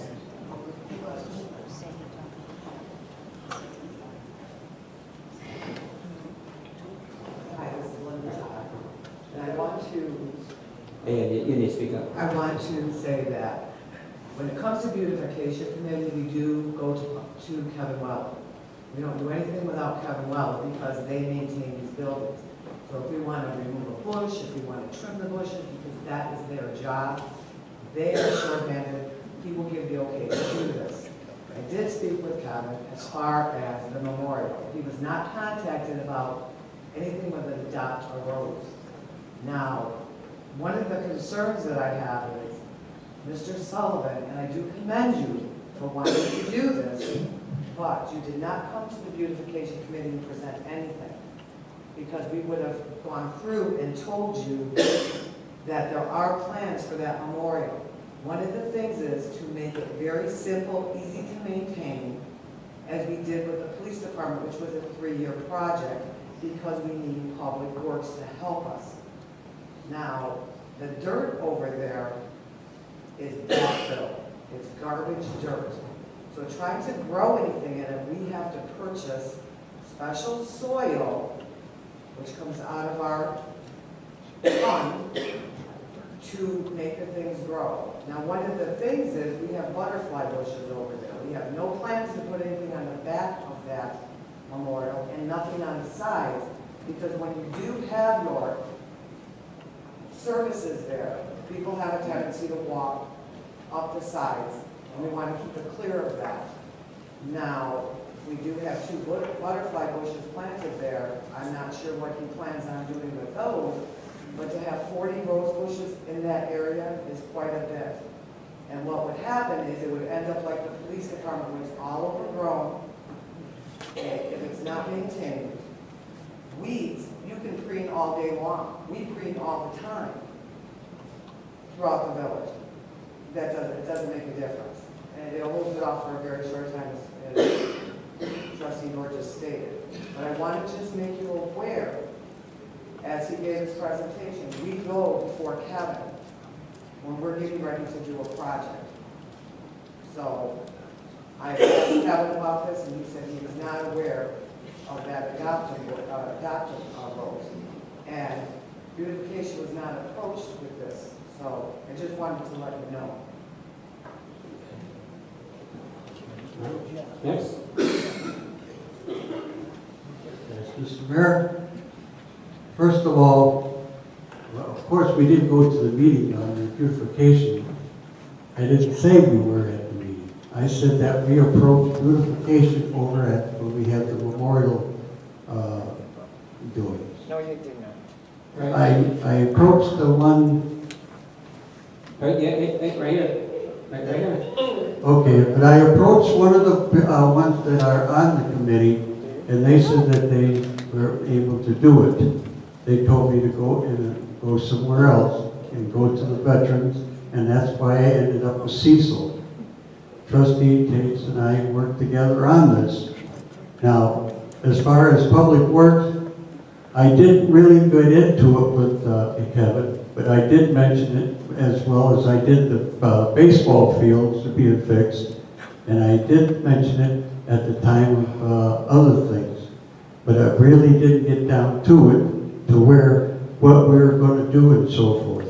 And as far as the soil, I've worked in plenty of soils, worse than what it is there, and we had good soil afterwards if you work with it.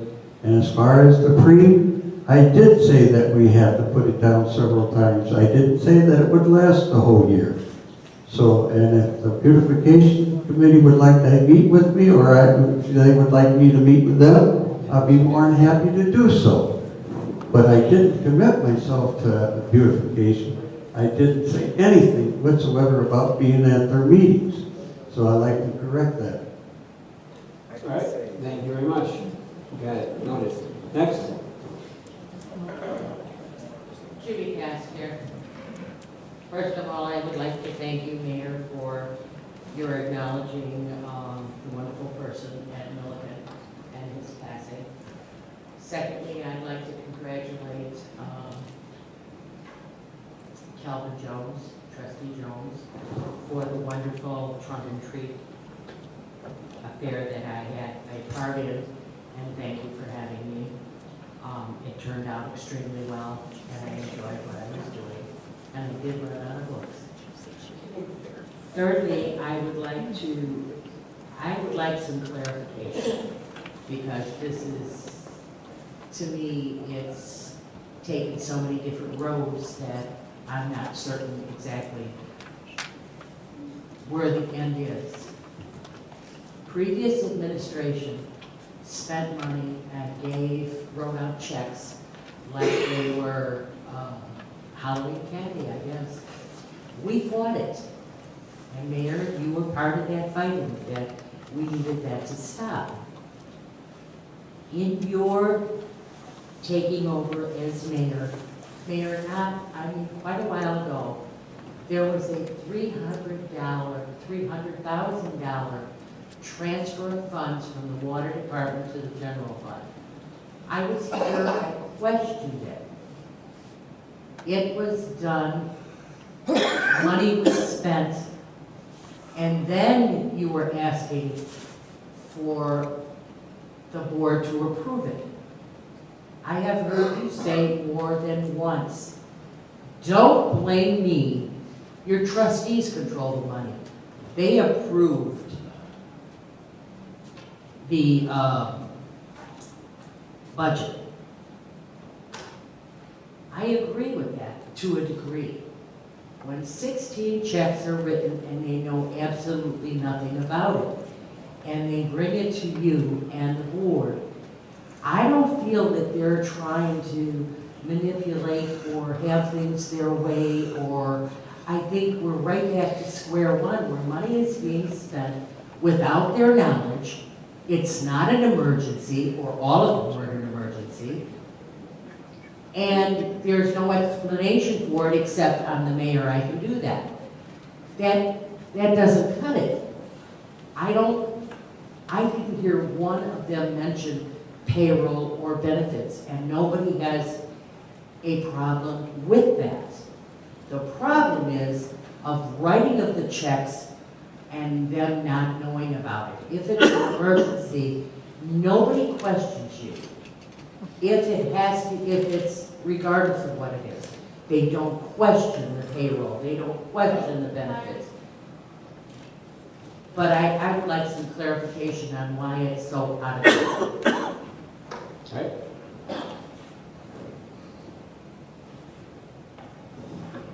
Right?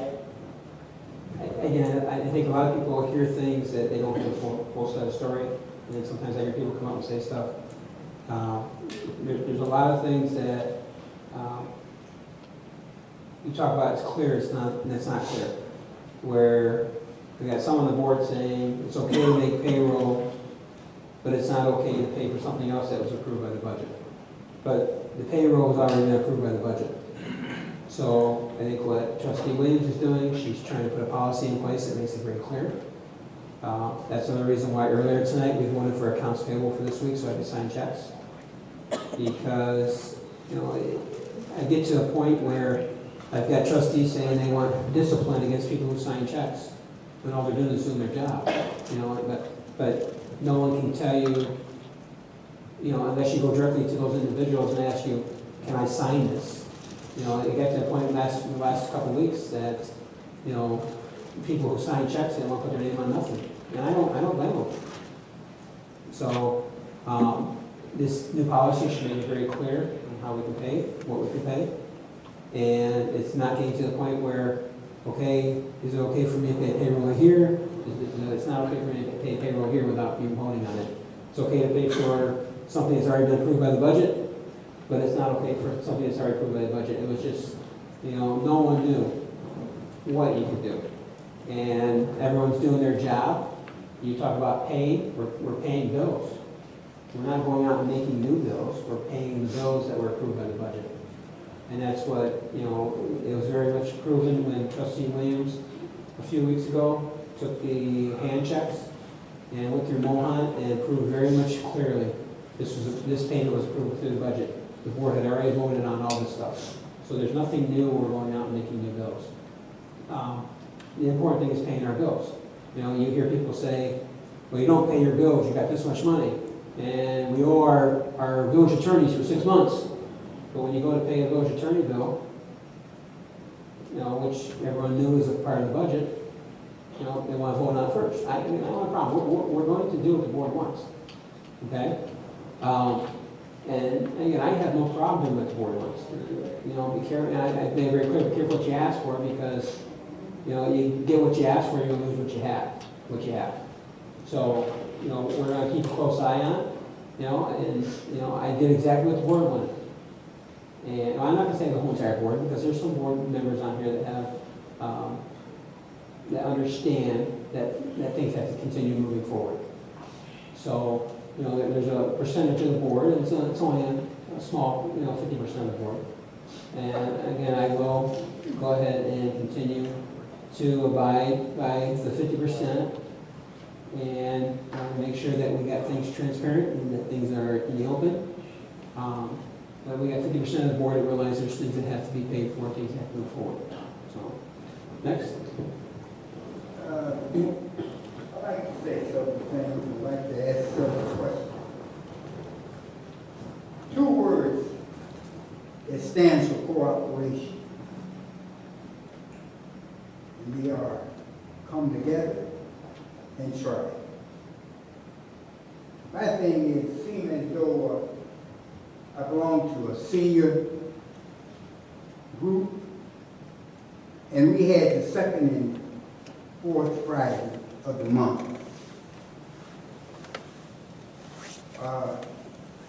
I would like to know, what do we really have to do in order to have a program that we're doing? Now, most of the year, we've been meeting, and I'd like to know that any kind of certain kind of rules and regulations that we need to know that we haven't already done.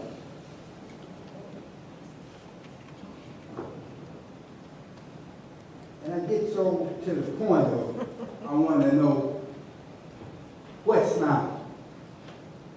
Give me an answer, please, of what's not. What are the rules? What are the regulations that you need in order to meet as seniors in the senior building?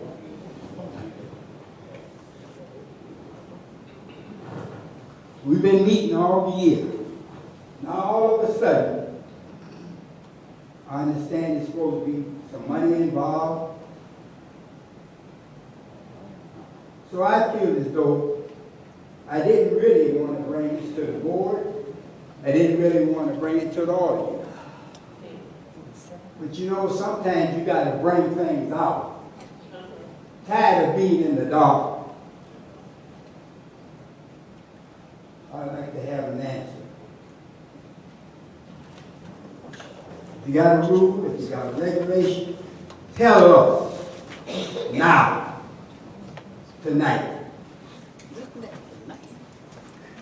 There's nothing to hide. I want to know what's wrong. That's all I want to know. What's wrong? What do we need to do as a senior for relaxation? We clean up. We don't be loud. There's no cursing. So what do we need to do? What has to be done in order to get this here problem straightened out? Because it is a problem. All right. And it don't make sense. All right, that's the time.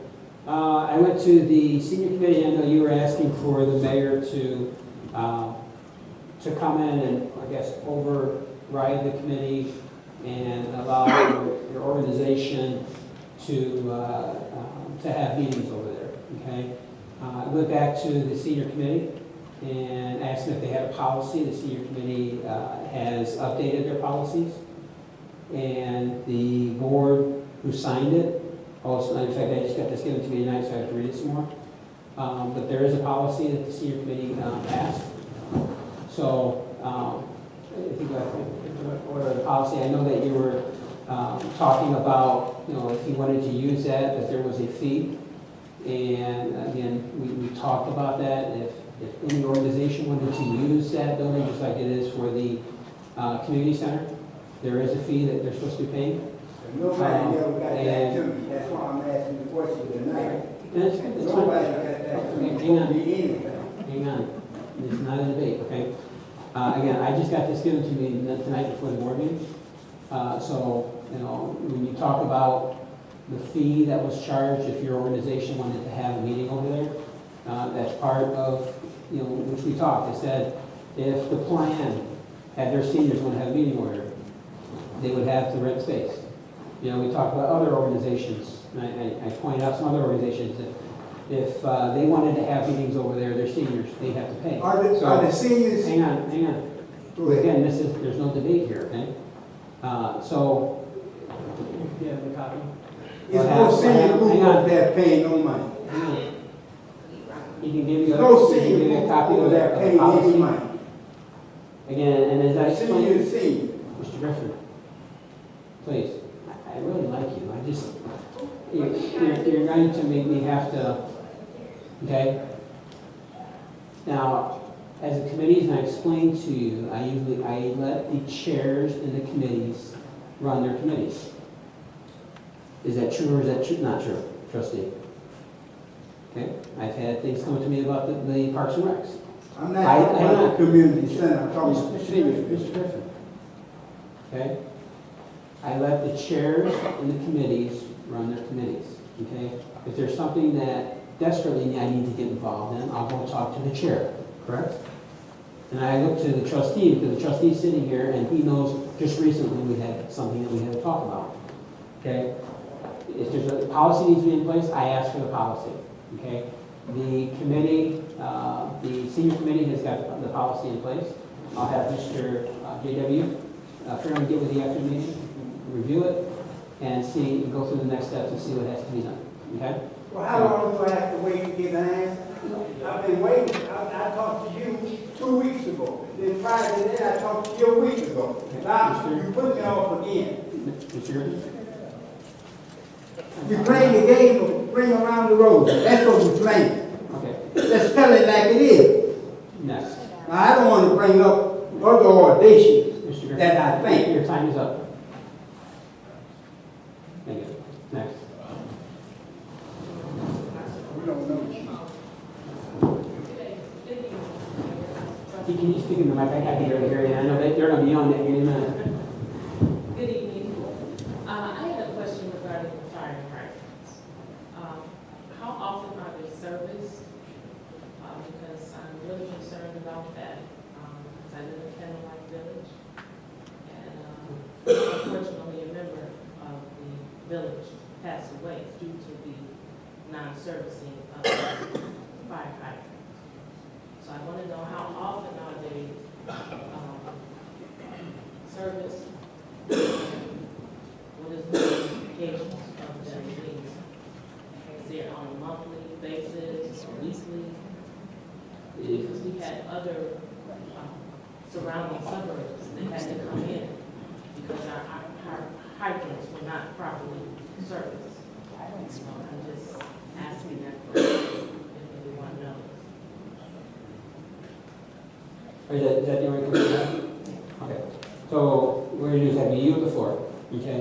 And we'll talk about Candlelight Village. Candlelight Village fire hydrants are owned by Candlelight Village. They're not owned by the village. They are. And what happens is Candlelight Village has to provide information to the fire department. We got Trustee Myers and Assistant Chief about their fire hydrants and about them working. The last report we got, all their fire hydrants are operational. If I remember, you can respond here in a second. When you see any fire in Sauk Village, you're going to see fire departments from multiple areas. Because what we have is what we call mutual aid, okay? So here's what happens is if we get a call for a fire, our fire department goes to the scene and calls for backup from another community, okay? We have a pumper, I think I call it a pumper, filled with water that goes to the scene, okay? Another pumper from another community comes and sits at our fire department. If they use all the water, or they get to the point where they're almost out of water in the pumper that's on the scene, they call for that pumper that's sitting at the fire department, which is from another community, to come to the scene, and another pumper from another community comes and sits in the fire department. We have, I think I already said it, but mutual aid agreement with all of our surrounding communities, okay? We have a volunteer fire department, kind of gives you a little bit of example, and I talk to a lot of people that are in the city of Chicago. They're used to seeing, all they see is the city of Chicago fire trucks. And I try to explain to them is when you see fire trucks come from one fire station, you know, from another area, another ward, another fire truck's coming, they all say city of Chicago. Here we're not that large. So we all use, just like our fire department will go help other communities come help us out village. But the fire hydrants in Candlelight Village are owned by Candlelight Village because that's private property. And you can probably give a little bit more about what they provide and the operation of those fire hydrants. Okay, approximately about a little over a year ago, we have a report at you during the night that there's some problems with Candlelight, even though Candlelight is a private owned living facility, but it still falls under the state of Illinois Fire Marshal Division of Water Supply. So I went out there and I told the new plant or the owners that are there, we walked, and they only have approximately 15 fire hydrants, and we walked and we opened each and every one of them. Well, I found 5 of those hydrants not up to code. I contacted the Illinois State Fire Marshal's office, which is over that. They came out and they issued and went through, they issued a warning notice to the complex to repair all the hydrants, get them all working to the capacity of each hydrant. So when they did that, we went out there, I spot checked them on every hydrant they had repaired. Fire Marshal sent one of his representatives out. They went through and looked at, now as of June, I think that was, somewhere around June, the Fire Marshal notified us that the fire hydrants in Candlelight is up to state standard. When we come in and hit a hydrant, we're drawing water, and we're drawing a lot of water because these other fire trucks are also laying line to it. In case there's I'd be glad to go out there tomorrow and look again and find if there's another one that is bad.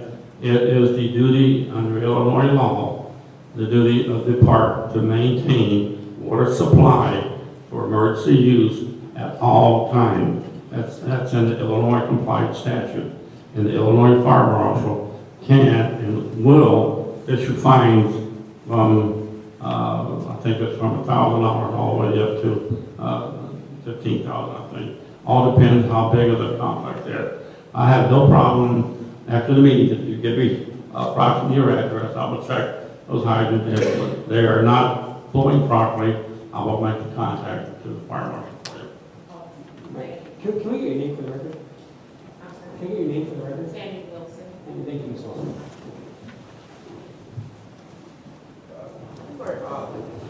I'm a member, first of all, of the same group that Mr. Griffin is talking about. But I think what he's really wanting to know is, are we in violation of any of those things? If we're not in violation of any of those things, then we ought to be treated with the same respect as other people. But the main reason I'm coming up here because this is a different question. I'm concerned about the lights, the street lights in our area. Now, any police officer will tell you probably that criminals they work in places where they are both substance least likely to be caught. And it's hard to catch a fella at night when there's no light. It's hard to catch a person when they're breaking in somebody's car. So the thing was happening used to be on Pizza, and then on Carroll and all those streets where you got the police has been. Now they come to another place where it's dark at night.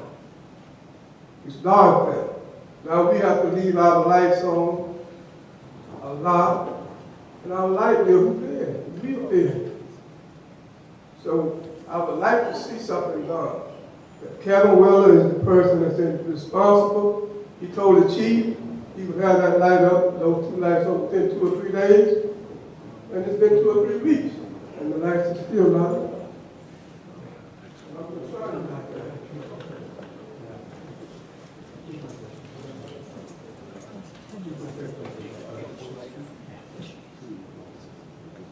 I can tell you right now that the streetlights, we'll make sure that Kevin gets it, so you're right around the 223rd Brookwood area.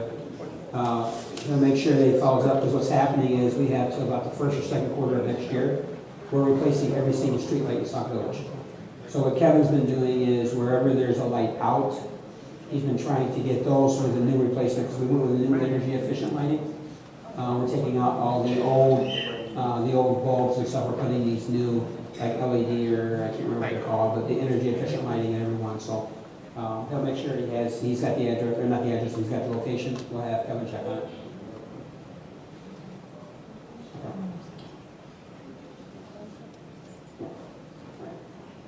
Yes. Yeah, my name is Cleophas Lawrence. I'm the president of the senior relaxation. We've been given a runaround of what you just stated, that we need to pay a fee. 2 times the board voted on, we don't have to pay a fee. We don't have to pay a fee. If anyone has to pay a fee, everyone has. And if no one pays a fee, we don't have to pay a fee. Now what Mr. Griffin was trying to do in a roundabout way, what is the real reason? We know the real reason. You have stated yourself how you want the senior center operate, how you want it ran. And the chairperson not done what you want. And we've seen it on the level. Clearly explained the problem, what the problem is. We have to get to the problem before we can solve the problem. We can't be running around here talking about the fees or anything else. If you want what you want in the center, if you want it, you have to take charge and get it. Because the chairperson don't want that. He wants something opposite that you want. Now let's get to the real bottom line reason to solve the problem. And we don't have to talk about it no more. That concludes my report. Thank you very much. All right. Okay. City Hall building. Hey, excuse me, sir. Oh, she talking to me. I can't talk to her? No. Okay, I'm sorry. Take it outside. No, you want to give me, now we don't have to do We that. have to continue. Okay, okay. So, I was gonna say one thing, again, people wanna attack the chairs, and it's not a good feeling, is it? So, the chairs have a committee that work with them, there's people on the board, right? So it's not always people wanna point their finger at a chair, it's not always the chair. There's a committee that they work with, just like, I try to tell people it's kind of like the village board. I run the meetings, but I have a village board that's sitting up here, so. It's a rough job, because you're not gonna please everyone, and it's a hard job, so.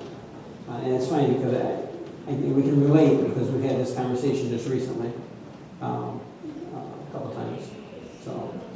And again, I stick and support the chairs of these committees, and I know that they're working with their committee members, and there's people that work with them moving forward, so.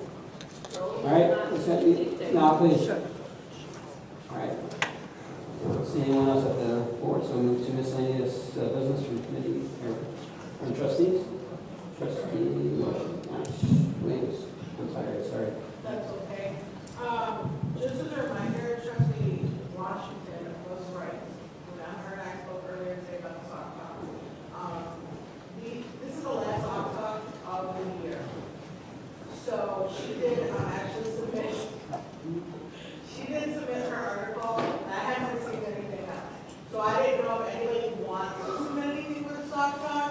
This is the last one of 2015. When's it coming out? This should be coming out in November. So you're gonna, is this at Christmas? I mean, this is usually the point where the Public Relations Committee says, Happy Thanksgiving, Merry Christmas, Happy Kwanzaa, Happy Hanukkah, kind of cover everybody. Because Holiday edition. The last Friday of last month was the deadline, so I'm asking if we want to push the deadline back to this Friday. Just give everybody, that's not announced at the last meeting. So just give everybody an opportunity, if you want something in the Sauk Talks, make sure you have it meeting, submitted electronically on Friday, so we can make sure that we get that out. Because we won't have another board meeting, after next week, we'll have another board meeting. I want to make sure we get it out before the holiday season, so if you have holiday meetings, or if you have holiday festivities that are coming up, or anything like that, and there maybe needs to be a flyer or something in place, and I want to make sure that you guys have that, so we can put that in there. And also, Friday is the last day to submit for the casino trip. And there are still flyers on the back table, when you got the casino trip, it's the shop for the cop. Trustee Burgess. Thank you, Mayor. First of all, I'd like to let everyone know that the Public Works Committee will meet actually on Veterans Day at 7 o'clock here at the Village Hall. Also on that same day, it's going to be a busy day. We're having a Veterans Day celebration right here, November 11, and 11 o'clock. We're going to be honoring all the veterans that are living in the village and those that have family members that are not living in the village, but they are veterans. We ask that you come out as a veteran. We have things for you. We're going to have a reception at the end, and we have a slight presentation and a keynote speaker that's coming all the way from Indianapolis. So I would like for everyone to come out. If you know anyone that's a veteran in your family, please pass the word out. You can get with me after the meeting tonight, but it's very easy. 11, and 11 o'clock here at the Village Hall. And also, the town hall meeting will also be the following Wednesday here at Village Hall, the 18th of the month. That'll be at 7 o'clock. And in closing, Mayor, I just wanted to make just one small observation and comment. Could you, if it needs to be, have a trustee with you or something? This is about the 4th or 5th time that they've came in before the board and asked for some type of reconciliation for the seniors. I know that they have their own board. I know that they have their own committee, but they're reaching out to you, asking you, can you come in and kind of help them out? It seems like, that they may feel that you're not, it's not a matter of you intervening. It's just a matter of you listening to them and giving them at least the courtesy to give an audience and maybe get both of them together, because if they're telling you these many times, they're coming up because they're coming up meeting after meeting after meeting and saying that there's something wrong. And it behooves us as elected officials to at least look at it, not dictate, not try to set policy, but at least look at it. And that's what, negotiations are about, that you come in and you try to get, people together and maybe broker the problems and find out what's wrong. So I would just hope that you could come and, because I know they talked and I've asked them, I told them come talk to the mayor, maybe he could broker a deal. Because you remember, I think about 4 years ago, and you were a trustee at the time, and there was some things that were going on in the senior center, And you and I came over to the Senior Citizen Center on behalf of Rose Langston, and we brokered a deal at that time. Now, remember, Rose knows what I'm talking about, so I'm not gonna go into detail.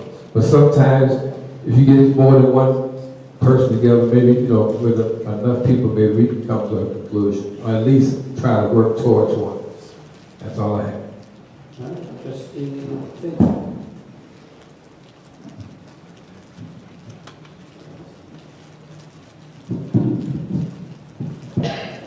Trustee Burgess and I have been working on a couple of projects. I mentioned at the last meeting that we had the workshop and seminar for first-time home buyers, which went well. On the back table, you'll see some flyers that look like this. They're not in color, but they look like this.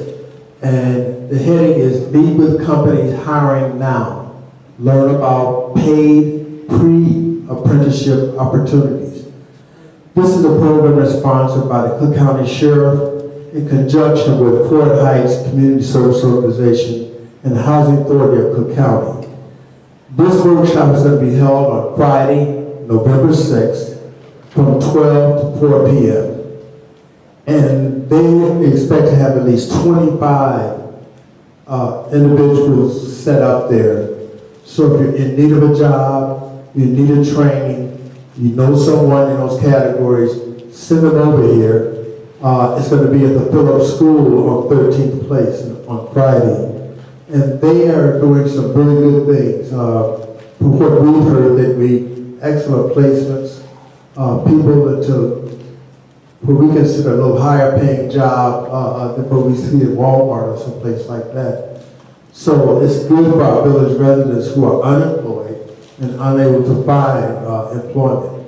So think about telling people to go to the workshop over in Fort Heights. In addition to that, we've been talking to them and trying to, and we're thinking about forming a relationship because they have a lot of services that could benefit Sauk Village residents. And in particular, I noticed they have a program for homeless individuals who have mental illnesses. Now, we don't see a great number of homeless people on the street in Sauk Village. At least I haven't. I've seen some, but not a great number of them. But they have a program that I think it behoove us to at least look at and put it on the back burner in case we need it. That we have a resource available for them. And that's all I have. Thank you. Trustee Jones.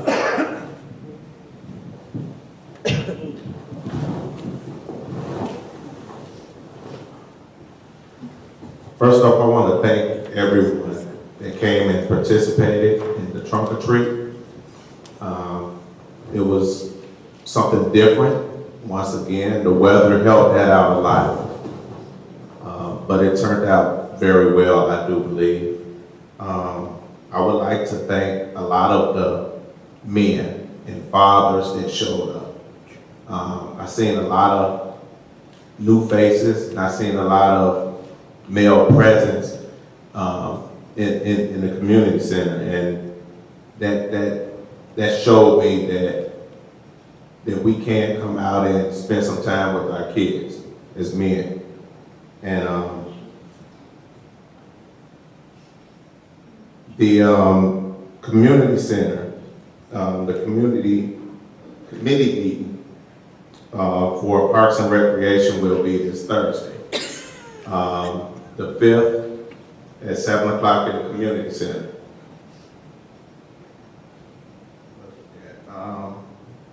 At that time, we will be finalizing the dates for the Santa Parade and the toy giveaway.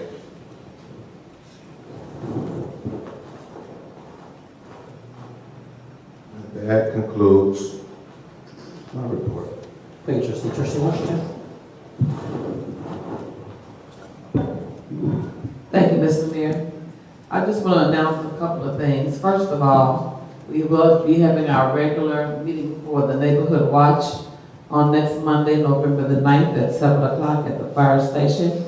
We will be hosting a deputy registrars class for those that want to be deputy registrars. If you're commissioned has expired and you want to renew your commission, if you want to be a deputy register, you're welcome to attend. I just need to have your information so that when they come out to do the class, they will have a packet prepared for you.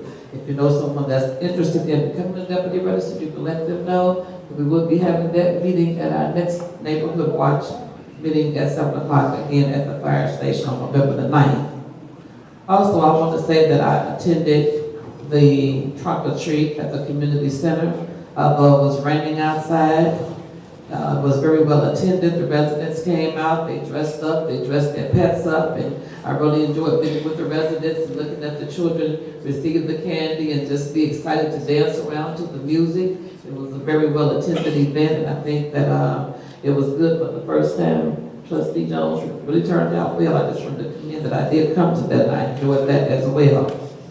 Also, I would like to say that in regards to Mr. Sullivan with the Rose Garden, I think it's really good that residents are rising up and taking an interest just to get involved. People want to be involved in anything in the village. That's a good thing.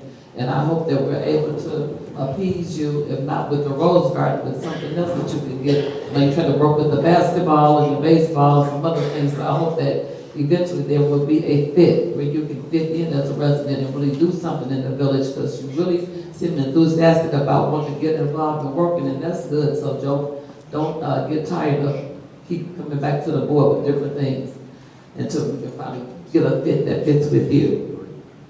I wanted to also say that piggybacking off of what Mr. Griffin talked about and some of the other concerns about the senior center, I feel that there are a lot of organizations, private organizations in the village at this time that use different facilities. Some use the community center on a regular basis. The community center is opened up, and there are organizations that go in there and they meet. I don't know if they're paying to meet. There are people that use the village hall. They open up the village hall. They come in here and they meet. They have meetings. I don't know if they're paying to meet. A lot of it is political. I was under the impression that we could not use any of the entities for the village, the village hall or the community center or the senior center to have anything political in. Although when I was attending some of the meetings, I heard a lot of politics going on. I just feel that any organization that's using any of these buildings, the community center, the senior center, or this village hall, if it is not sanctioned by the village, they should be paying to use the lights, the gas, the water, the heat. They should be paying. And I think that we need to have a list of every person that have a key to open up that community center or that senior center or this village and meet. If it's not village business or governing going on for the village, or it's not a committee that is sanctioned by the village, they should be paying a fee to use the facility. If you have an organization and you think you have something that you want to say to the residents, then you should pay to use one of these storefronts and have it at your house, or use a hall in a neighboring committee and have it there. But if you're going to use this village hall and open up these doors and turn these lights on, or use that senior center or that community center on a regular basis or one time, and it's not a committee that's sanctioned by the village, you should be paying. There you go. Finally, I want to encourage everyone that it's not a block club captain that want to be to see me after the meeting tonight. We have a lot of people that have moved out of the village. People are constantly moving. Sauk Village just transit like a lot of south suburbs. People move in, they move out, they move in, they move out. We've lost a couple of block captains, and people are moving in that's new. And I'm really encouraging people to get involved. I want to thank the chief of police because he is keeping us in the loop of everything that's going on. And my block club captains, they're right on with the reports that you're sending us emails about. So I'm glad that we've been able to work with you to get those emails. It's very inspiring. And that concludes my report. Trustee Myers. Couple things. First, I want to thank Trustee Tate and Sullivan for coming out and trying to and get something established to improve our vet memorial. We need to do whatever possible we can for the vets. I mean, that's what this entire country is on, as our veterans, so my hat goes off to them. And I'm back behind you for whatever you guys want to do with it. And I want to thank Trustee Jones, outstanding experience Saturday. We enjoyed ourselves, but once again, he came out for the kids, and that's what it's all about. The kids and the young adults in this town. They're going to be the leaders of our town after Big League here. And last but not least, Mr. Mayor, is there any way possible that you're going to ask JW to meet with all the senior committee chairpersons, and I go along with trustee Burgess? We need to find out what's going on. This, as he stated, this has to be at least 5 or 6 times now that a member has came up from one of the senior committee and complained about this, that, and everything. Maybe the village administrator can meet with them, find out exactly which way we need to go and how we can do it. But we needed to check into it. It's been to a point that I kind of noticed that a couple of the people got up tonight, they was aggravated, they upset. And all that's going to lead to more aggravation, and sooner or later, things going to happen. We don't want that to happen. And again, my meeting is scheduled for this Thursday. If I can get everything cleared up, I'll have it. If not, then I'll end up canceling. But overall, I thought I had a great time there. The kids had a great time. Just the look of some of these kids at their costumes, they're great. Again, Trustee Joe does a great job. All right. First of all, I congratulate Senator Trotter, who was reappointed to the chair of the Illinois State Appropriations Committee. So that's our senator depending on where you live in Sauk Village. You have 2 senators. You have Senator Harris and you have Senator Trotter. So our senator was reappointed. We've got the Meet the Mayor on November the 14th here at the Village Hall.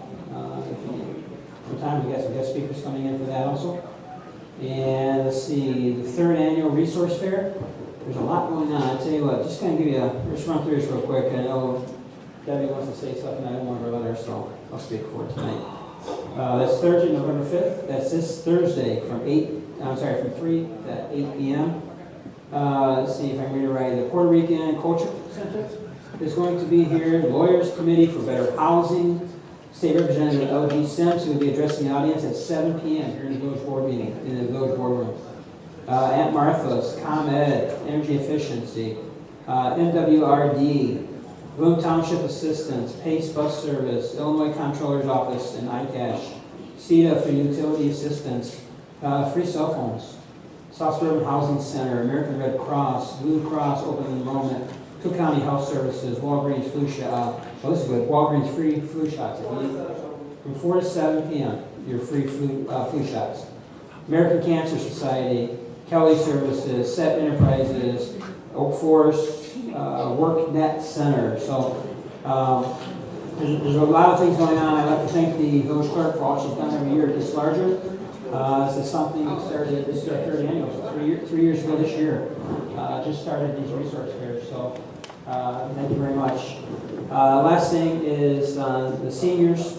I'm going to be honest with you, there's just going to be some people you're not going to please. And I've met with this group, I think, 2 or 3 times.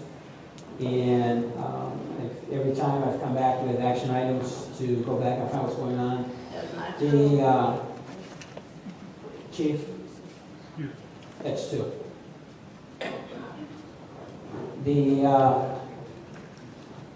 The senior committee, went back and asked for their policies. The senior committee put policies in place. Everyone wants to point a finger at one person, and Rose seems like she's taking the blunt of it. But there's a committee. There's 6 members, and with their policies, we've asked the members to sign. So, again, I just got this tonight.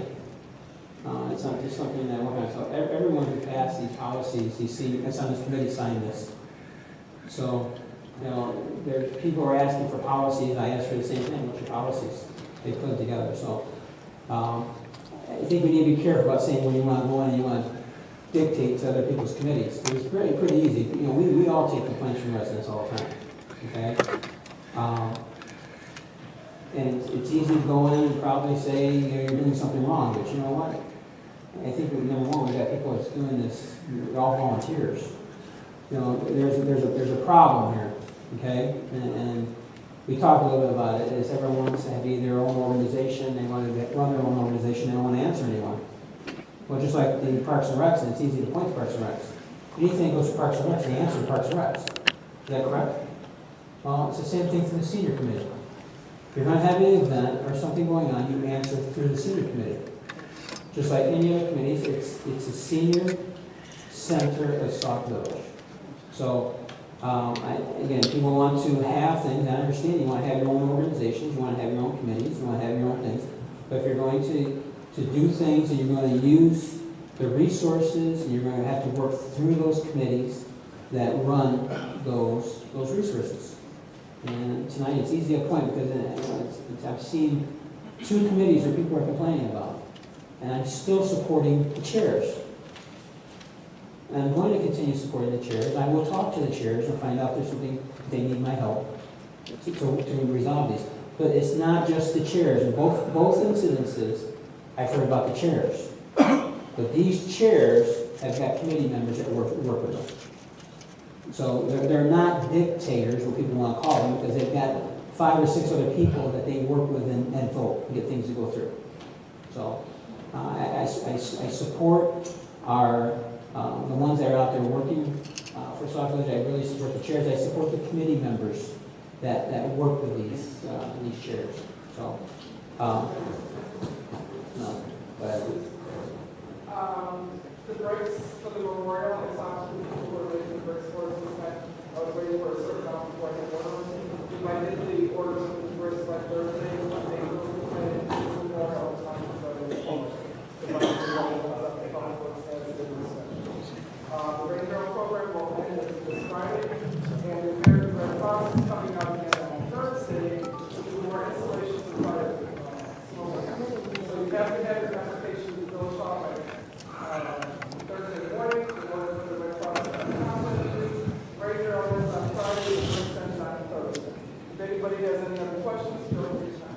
Thank you very much. Okay, with that said, ask for a motion to adjourn.